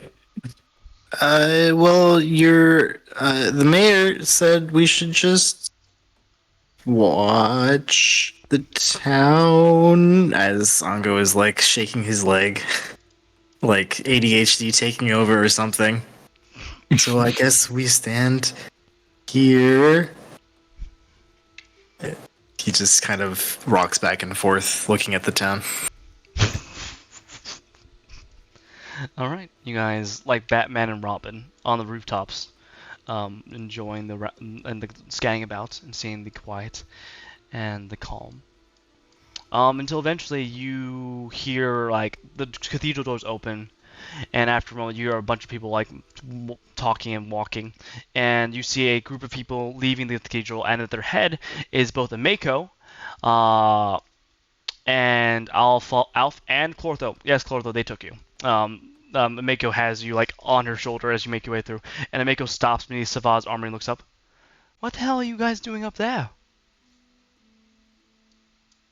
Watching. We are alert for anything that could possibly come this way, you know. After all, we can't without. You know, I don't even know what to say. Do you want a drink? Some food? You ate food. What was that, young Sly? I thought you ate food. We're not there yet. They're there yet. We're seeing these folks want to join us. Do you want pieces of this chicken that I used to kill a goblin with? It's still up here. Waste An not, edible. want As not. he begins to take a bite out of a piece of chicken up there. Honey, that's not even cooked. Please, just come. Oh no, it was cooked yet. Come, come on. Let's go. We're Oh, going thank back. God, we're allowed to leave. Yes, let's go to the dragon and let's get some proper food, y'all. Okay? Ongo's just gonna go jump straight down. Okay. You guys all join the clamor of individuals making way to the Rusty Dragon. Yeah. So from Alf's perspective, Alf, when you entered town, you heard that there were basically just two inns. There was the Rusty Dragon, and there is the White Deer. The White Deer is closer to the cathedral, which is what you chose, and it is cleaner. The Rusty Dragon, though, the defining feature is first the iron statue of a dragon on its rooftop. But when you guys enter the establishment, it is large. It is spacious. You could say it's not as clean as the White Deer, but this place is meant to be a celebratory atmosphere. Tables, a long L bar, a massive a stage on the left-hand side as well, large enough to fit maybe like a massive band as well. And inside, you do see that there are plenty of folks milling about. Ongo, you see Nan, the halfling chef, is out in force, and there's a couple of people that have decided to assist in serving and make their way around to deliver food. As you guys make your way inside, you guys... What is some good food? You guys are given a variety of different things. There's cheese blossoms, which are spicy cheese curd stuffed artichoke hearts. Curried salmon, served over asparagus. Some raspberry mead, which is this nice sweet and tangy flavor, in addition to another like darker kind of beer as well. Mako then looks to So no ravioli, Jared? no ravioli, no ravioli. Mako established that's not her thing. She then takes the chicken from Ongo's hands it to Nan. Nan, is this she looks at this is trash. She walks outside and tosses it, and you guys hear dogs munching on it. Don't waste it. It's being fed to the dogs. Don't worry. I know what I'm doing. Dad, drink your ale. Okay. Nako then looks to you guys. Chlorthil, do you want to stay here Sorry, better way point. Chlorthil, Elf, you guys are happy to stay the night, regardless of where your own accommodations. If you wanted to be around people, if you wanted to feel a little safer, absolutely. But also, I would say it'll be very handy to have a couple of extra blades and strong arms around here. She says.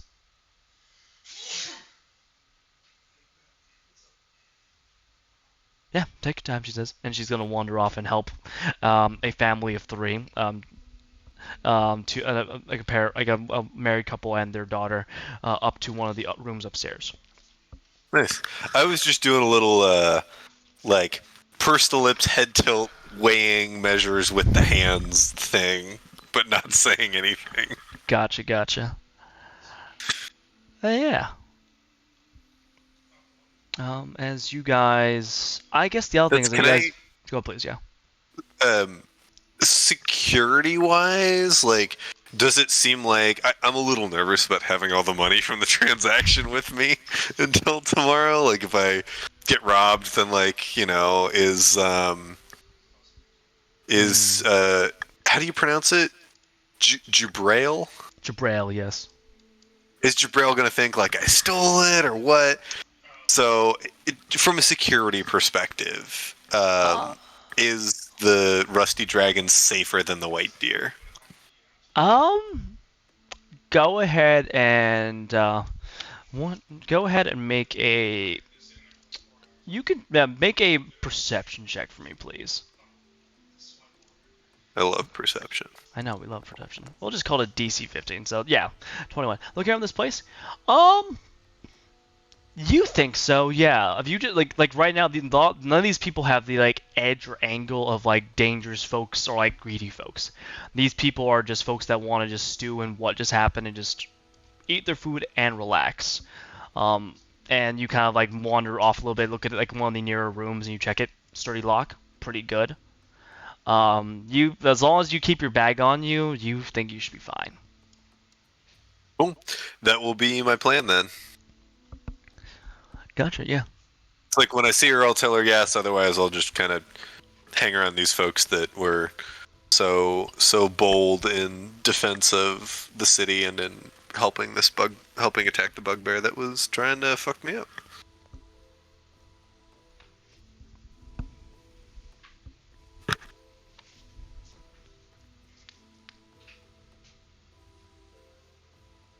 Hello? Hello. Oh. Okay. I want to make sure you guys heard me. No, I hear you. Yes. I mean, I don't know. I just want to talk to everyone. Goal for right now.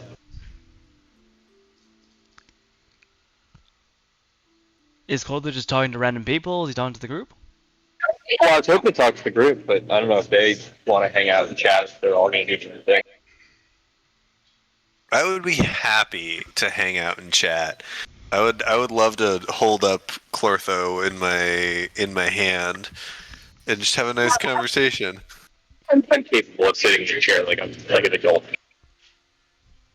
How big is Chlortho? He is tiny. I'm constrained. Okay. Well, I would be more than happy to have you sit in a chair and have a conversation too. Honestly, I might just sit on the table. But I am going to request a full glass. And I'm going to kind of just tip my slime over the rim to suck it out. And my volume expands as I drink the beer. Did you want a beer? Is that what I heard? I think I'm gonna take this. Yes. Nan comes over, drops a beer. You guys watch as Clotho clambers into the beer, and it doesn't slosh over. Clotho slowly sinks down into the tankard, and then crawls out. And you guys see the remnants of the beer slowly being absorbed into the slime. And Nan looks over. Clotho, do you want your stool? And she basically holds up 12 books. Sorry, not 12 books, 6 books. I forgot I had a stool. No, thank you. I won't sit on the table tonight. All right. Okay. You watch as she takes out a napkin and puts it down for you to be on it. If you stain another one of these damn tables, she points over. You guys see that one of the tables has like a blue stain on it. I swear to God. I'm going to give her the puppy dog eye and say, just a little guy. You're not a guy. You literally told me when I said he, she, you said I'm it. It's true. I do not have a gender. Nor am I little. I know am your simply a slime. I know your damn tricks, Chlorthophil. She pinches your like cheek. She pulls at you for a little bit and then just wanders off to go feed somebody else. Speaking of people who do not have names, I turn to Ongo. When did you arrive in town? I do not know that I've met you yet. I was gonna say Ango is passed out, but I feel like that'd be pretty bad here. No, Ongo. No, Ango's awake. He'll be like, when did I come here? And then he's gonna yell over to the people he knows that run the bar. When did I come here? Mako looks over. You arrived. It's been like what, 4 months? She says. So that puts you. As I look at my calendar. Rhodus, Erastus. You got here, I think, like the 3rd week of Sarenth. So midsummer. Midsummer Clotho. Mid months. Fascinating. And her name is that simply the fact. Oh, we didn't get any of that. I'll put it in the chat.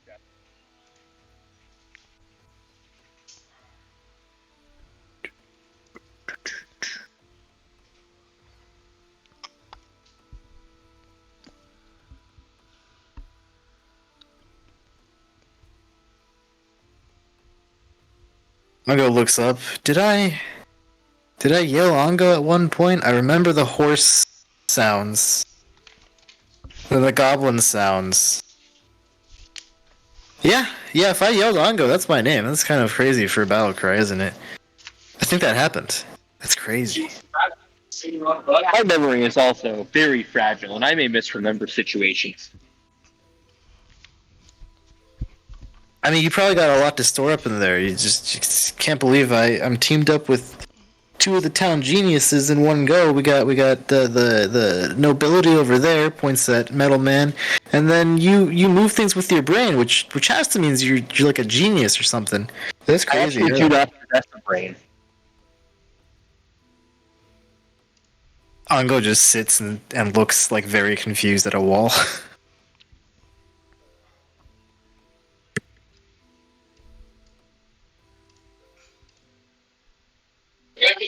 Alfonso, what is your deal? What do you mean, deal? Do you want to make a deal? I've never met you before.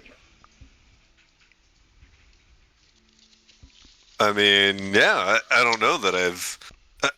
Jared, have I ever talked to what appears to be a sentient ooze before?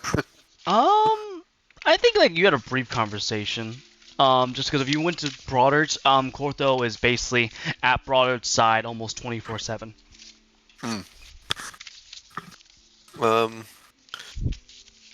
Well, yeah, I can't say I've had much interaction with sentient globular beings before. Yeah, I'm just I'm around trying to learn stuff. Why don't you learn me a bit about you, Clotho? How is it you came to exist? That is an incredibly good question. I do not fully know. Broderick has a theory that, as a slime, I digested parts of the body of a great and powerful cell captain of a dead civilization whose ruins lie outside the city. And in digesting part of that creature's sentience, I myself gained sentience. However, it is simply a working theory. We truly do not understand the machinations that animate my mind and spirit and bring life into its physical form. Pretty dope. However, because my life form is so condensed and transparent, I have mastered the power of life within myself, and I can harness it to impact the world around me, like so. And Clortho uses his telekinetic projectile to throw a beer into his form and absorb the contents.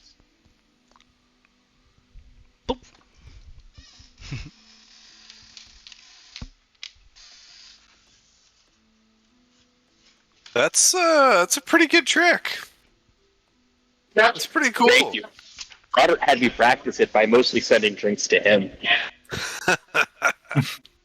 Oh, man after my own heart.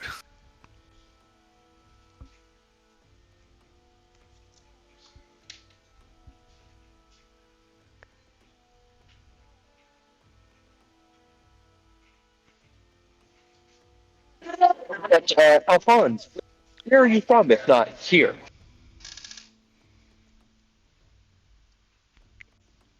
Well, you know, around. I haven't really had a home in a while. You are a drifter. That's a word for it. That's a word for it. I prefer seeker myself. Seeker of knowledge primarily. That's why you may be familiar, and I kind of do the same little pull out the little sorry, word I'm looking for here, talisman token, whatever that got noticed in the cathedral, and I was like, this is my, I am a priest of Nethys, and so my kind of goal here in current circumstances is to accumulate what knowledge I can, and for myself particularly, I'm interested in knowledge in the crux of power. Whether it is power to build or to destroy, power to defend or to restore, but power is the crux of it. Well, it's good you met Brodder, because Brodder is very intelligent and he cultivates much knowledge. I do get that sense. Yes, I think he and I will have a very profitable relationship. Hey, Yarmir, I'm familiar with your family. However, I must admit I have not interacted with them as much as the other patrons of this establishment. Oh, I'm not too exciting. I've only recently come back home, and I've been furthering my research on the robot that I showed off on the festival during the festival, but the experience of showing off my robot was kind of dampened by the tragedy that just occurred with all these goblins, this goblin attack. Do you suppose your robot is sentient? I do not believe so. That would be quite cool if I could manage to make it sentient at some point, but I believe I'm a ways away from that kind of mastery over my craft. Yes. Sentience is both a gift and a curse, and it is quite cool. Yes, it can. I do not want to ruin my creations if they would find existence cruel.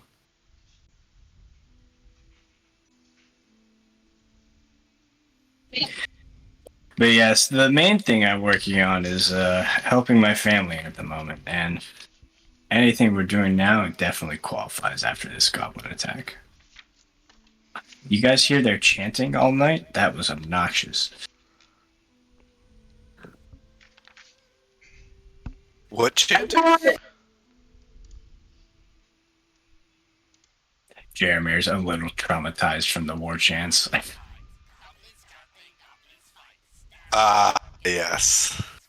Gotcha. I found it a beautiful expression of their culture. Would Jeremy have heard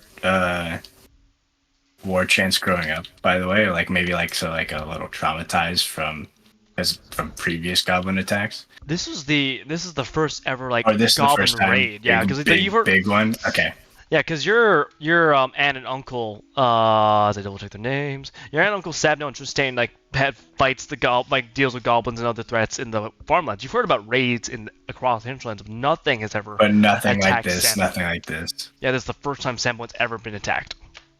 Okay, got it. Forgive me for being too direct here, but four of us, we have engaged in battle together. We have swapped stories together. We are now consuming alcohol in each other's presence in a tavern.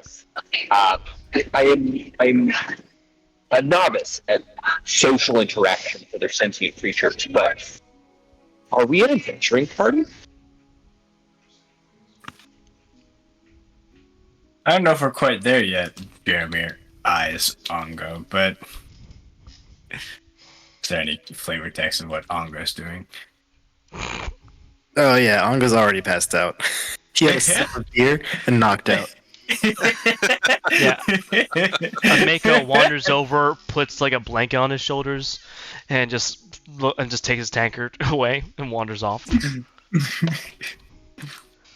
But I do believe you're all not half bad. Yeah, I think this could be a productive grouping. As long as we protect this town that I grew up in, I'm ready for whatever.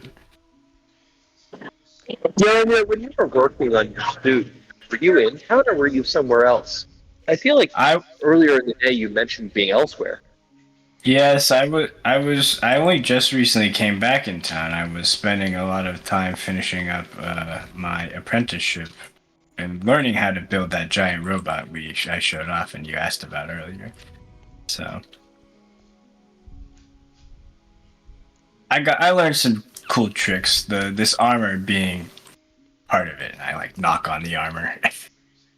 Also, you're still in your fucking armor. Jared, I want to just knock on myself, and it's going to make a little squishing noise, and I'm going to say, I bet my armor is stronger.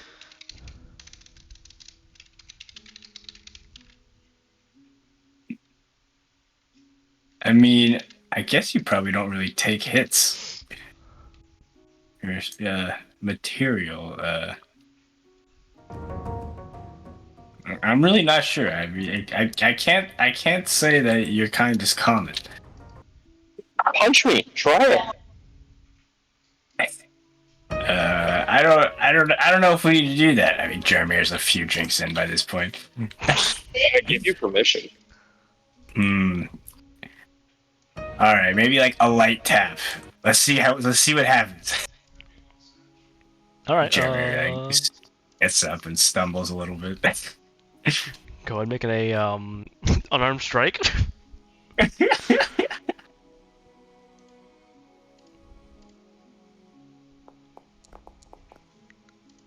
Completely misses. Swings really high, like knocks over like the tankard that Clotho was drinking from, and it clatters to the ground. And you guys hear from Nan, "Hey, what the fuck y'all doing?" It's okay. His aunt is the mayor. Yeah, I stumble a little bit. Maybe another time. Yeah, Mayor Kendra is not the mayor of this damn establishment. Mako! Shit, and Mako's like, please don't start anything. We're just testing. Nan goes back to cooking. Alphonse, are you skilled with your fists, or do you merely produce magic to do the fighting? Primarily magic. I'm passably competent, I think is perhaps the right way to put it.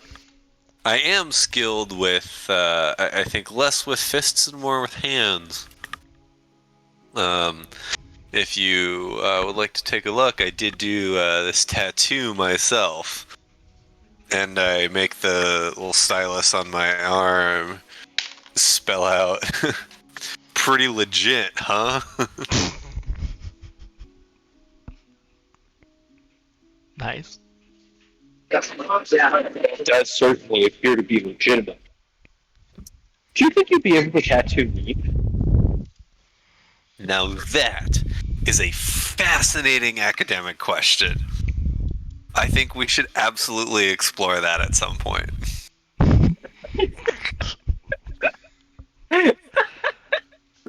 All right, you're all drunk. Amigo comes over, takes away your cankards.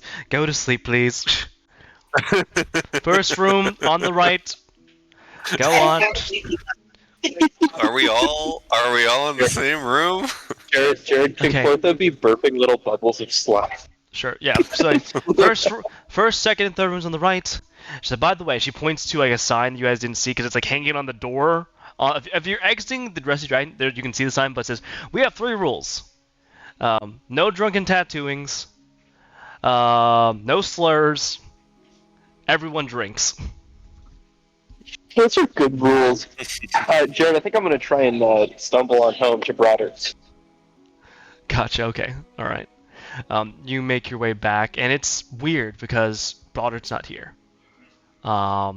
It's dark. You do see that the door is open because they got busted in by the goblins, and when you kind of crawl in, they didn't like. There's a couple of like sheaves of parchment scattered about. Like a chair or two are knocked over. One of the ink vials got smashed as well, and like black ink has like dripped down and stained onto the floor, and it's dark and quiet in here. Besides the Broderick that's been here recently, like a lit fire or anything on the kitchen or... No, it doesn't seem like it. Like, because he's probably still at the cathedral. Gotcha. Oh, well, I definitely thought he'd be home. Shows how much I've had to drink. I will try and fix the door closed and crawl into my little bed to sleep. Gotcha. I don't think you're trained crafting, but you can just like put like a door, like you can put like a chair up against it. Yeah, I just want to get it closed. Sure. Yeah, absolutely. All right. Okay. I guess the question is like, does Jeremy, do you stumble on home back to the manor, or do you stick it at the Rusty Dragon? I tried to stumble back. All right, gotcha. It's a long walk because you have to go across the Sandpoint Bridge, follow south. You got a point, actually. If it is that far, you know what? I'd stay. I wouldn't. Gotcha. All right. And then Alphonse, as you are making your way to your room, you look over your shoulder and you make eye contact with a halfling. You don't know if it's like it's a full-grown halfling or like a young halfling, but she's got a hood on. You see like blonde curls like spilling down the side to frame her face, and she looks at you and she gives you like a sharp nod, like, "How you doing?" And you see she like walks up over to someone that's passed out and swipes a purse and wanders off. You don't recognize her though. From your associates, you don't recognize this halfling. Okay then. Alright. I'll just like do a little stylus on my arm of like blonde halfling rogue ? Stole purse from, and then a couple deets on the person. Yep. She has heterochromatic eyes. One's green and the other one is purple. All right. And with that, go. Sorry, go please. One other thing, just as I'm assuming I'm just like going to bed at this point, but since I do still have the first level spells, I want to set an alarm spell within the boundaries of my room. Sounds good. Absolutely, yeah. Perfect. Gotcha. Is it a mental alert or an audible alarm? It's gonna be audible. Okay, gotcha. Right. So.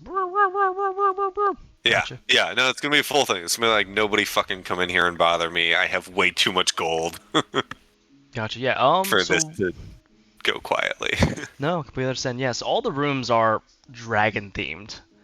Ooh. So you guys do like so. Alf's room is like black. It's like a black dragon kind of thing, where like the wood's a little darker. You see like the breath has been like the wooden carving. The breath looks almost like poison spraying out. Jeremir's room is blue. You see like blue lightning bolts kind of like exiting out, and Ongo's passed out. So, but Ongo's been inside a red dragon room for like since he got here. And Ongo, you are carried up to your room by a Mako and Nan. Since you're in full armor, so you're a bit heavy. They don't take off your armor, so they just leave. Actually, no, that's not true. Mako, you wake up briefly, see a Mako like unbuckling your breast, like God damn it. She's like fucking like don't stop kicking. Get your boots off, and you pass out, bringing us to the dawn of the next day. And let me go ahead and actually make it brighter on the map. It is a wonderfully. Oh yeah, Clortho is off at Broder's house.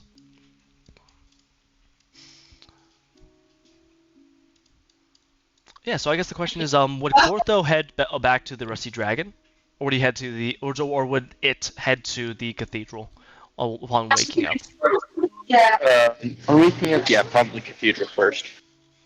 Okay, gotcha. Yeah. You mean to mosey on over in that direction, and you do see people making their way into the streets, doing some repairs. Bodies are being moved. There is a massive pyre burning near Junk Beach. And you get a little bit of the sea, like the ocean breeze, catching with it. You smell. You also smell what's like the smell of like charred meat, burning meat. So it looks like they're burning bodies. When you get to the Temple Cathedral, you see the two elves you had befriended briefly, Sarah and Timothy Silverhand, standing watch at the cathedral entrance. Timothy is completely passed out, like lying like on the steps sideways, drooling, and Sarah is there. Her eyes are a little bloodshot, but she is leaning on her spear more like it's like a walking stick than a weapon. And she looks over. Clortho, hi, hello. Good morning. How are you feeling? Exhausted, she says. It's been a long night. We have that feeling in common. I'm sorry, what was that about, Broderick? We have that feeling in common. Yeah. Okay.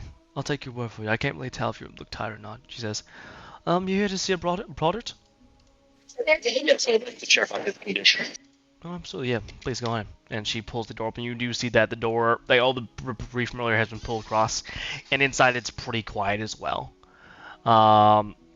You come face to face with the sheriff, Sheriff Baylor, who looks down at you, just nods, and you slip on by and make your way towards the Gosler Chapel to see Broderick, who is still asleep.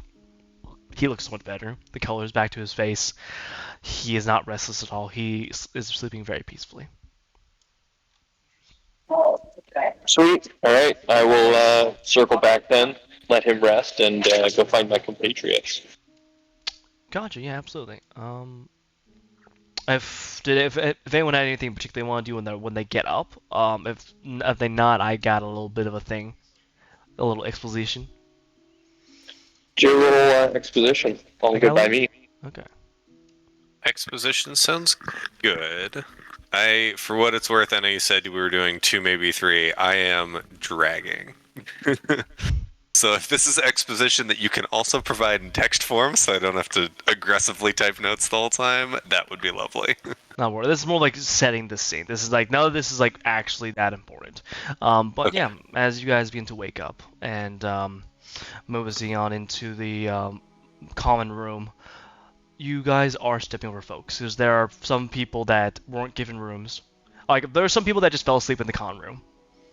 They didn't make it to like a room. They just passed out there, bundled up in their families, jackets pressed to make a pillow, that sort of thing.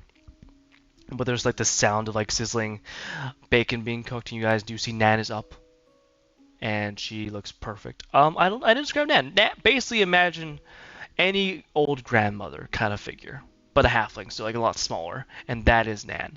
She gives you guys a warm smile with a wrinkly face and begins to serve you guys breakfast. And despite the early morning, 'cause it's about, I would say, we'll say like 6:30. I think that makes sense. We'll do minutes. But as you guys begin to settle down at a table, there is a like community board there. Posted. It says the Rusty Dragon community board. Please check in with the Mako before posting. And Ongo, as the one that spends most time here, you do see like there's always like 1 or 4 kind of postings here. Mostly just like, oh, looking for somebody to watch my house while I'm traveling to Magnemar. Or, hi, I've got a bunch of extra like wheels if someone needs that for wagons. You guys see that there are about like 30 different postings on that board now. Just there. And as you guys are, your movement, like you guys, I imagine you guys try to be decently quiet, but some people will still wake up, and there's a haggardness to people, a little like uncertainty, a little concern and confusion and fear, here. Mako doesn't ask anything of you guys as she gets up and just pats you on the shoulder, but you see the board, you see people in need, so there is, a more cynical person would say that this is a place ripe for opportunity. A more optimistic person would say that this is a place that is definitely looking for people in need. So you've got the board, and you've got just folks around to ask and see if you guys want to help out. Lovely, lovely. Very exciting. Nice. I mean, color me intrigued to do both. Like, that sounds like a lot of exposition, but I would say huddle with these guys, see if they have any objections, but otherwise divide and conquer between listing out with like, how can you guys read? Can one of you make lists? Like, I don't know what our capacity is to do a triage of stuff, but I think having somebody keep an eye on the boards that none of that stuff gets like taken down, and then checking in with everybody who's here to say, what's your deal? What do you need? Obviously not going to run down every lead, but basically like take inventory of what all of those opportunities could be, and then be able to distill them down to some that are either common across several folks or particularly lucrative or have some connection to one of us. That is higher order thinking. That is a good approach that I would not have thought of. You know me, it's all about getting all the knowledge possible. Yeah. If you guys wanted, I can go ahead and like go over like the 4 posts that stand out. If that works. Yeah, we could definitely do that now. I'm also pretty ready to call it because I'm getting a little cold out here. Sure. So yeah. let's just do that. We'll do the 4 posts that stand out, and then we can just call it. You guys can kind of think about it for next week. Perfect. Awesome. Thanks so much. Gotcha. Yes. The first one that stands out is it's very clearly written by a child. You see like the way like the handwriting is very slow but like bad. It's like we've all done like those books where you like trace letters kind of deal, and that's what like the handwriting looks like. It says as I double check the name. 1 second. Oh yeah. Need help with monster in closet. Speak to Aaron Barrett. And you see like the last part's like scratched out, and there's like because like there's 3 T's, and then he writes down just 2 D's. Payment big. From there, you see a much larger like vellum written like notice that is to someone that's very good, because I imagine Alpha's still like a scribe, so this is very well done, very well written. But it says to any folks interested in a bit of an excursion to, let's double check the area, to the Shankswood. Please inquire with Venarius at the White Deer. Payment quite extensive and can be negotiated.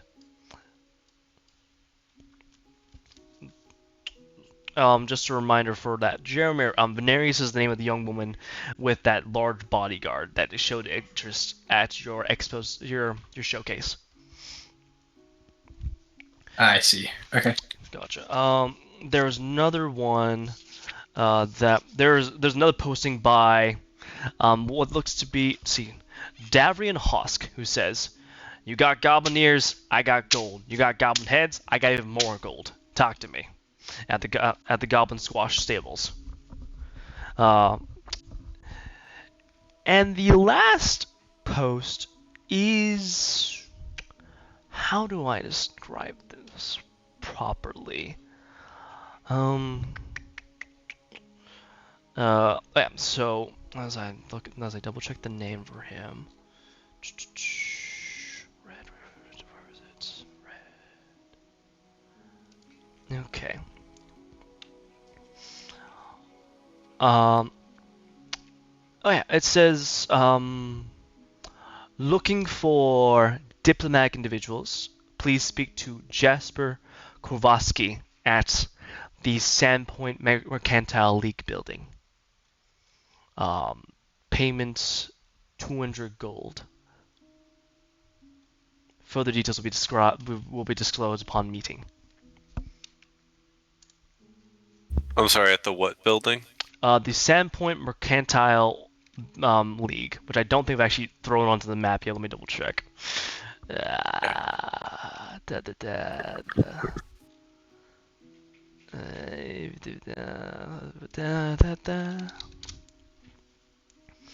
No,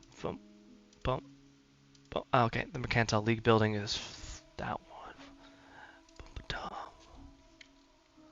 All right, okay. So that one is actually pretty close to you guys. That is just across the street from the Rusty Dragon, actually. We'll call it the Mercantile League headquarters.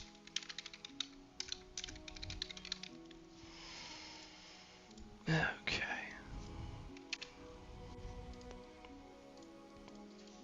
Nope, bugger. Alright, yeah, but I think that is a good place to stop then. Thank you so much for tolerating my noise and my tenuous setup for this session. No worries, my man. Oh, you're doing fine. Yeah, it ended up working out pretty okay. Yeah, not so bad, to be honest. Yeah. This was great. Thank you all for your patience with my eventual joining. Very excited. Yeah, this was really good. Yeah, it feels good. Yeah. Oh, yeah, XP.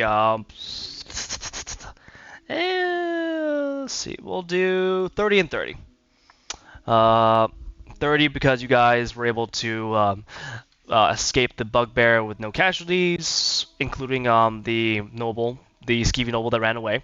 And then we'll do another 30 because of helping with the community / good healing on Alf's part. You made sure a lot of people didn't become cripples. Hype. Love that. Yeah, I know, right? Beautiful. So that's 16. And then I think starting next week, because I know we talked about like motivations, but next week I will be asking about like, what do you guys think you did during the session to work towards your goals, or within line with your motivations? And that will not be extra XP. That will be like extra hero points. So there's that to keep in mind. Cool. All right. Beautiful.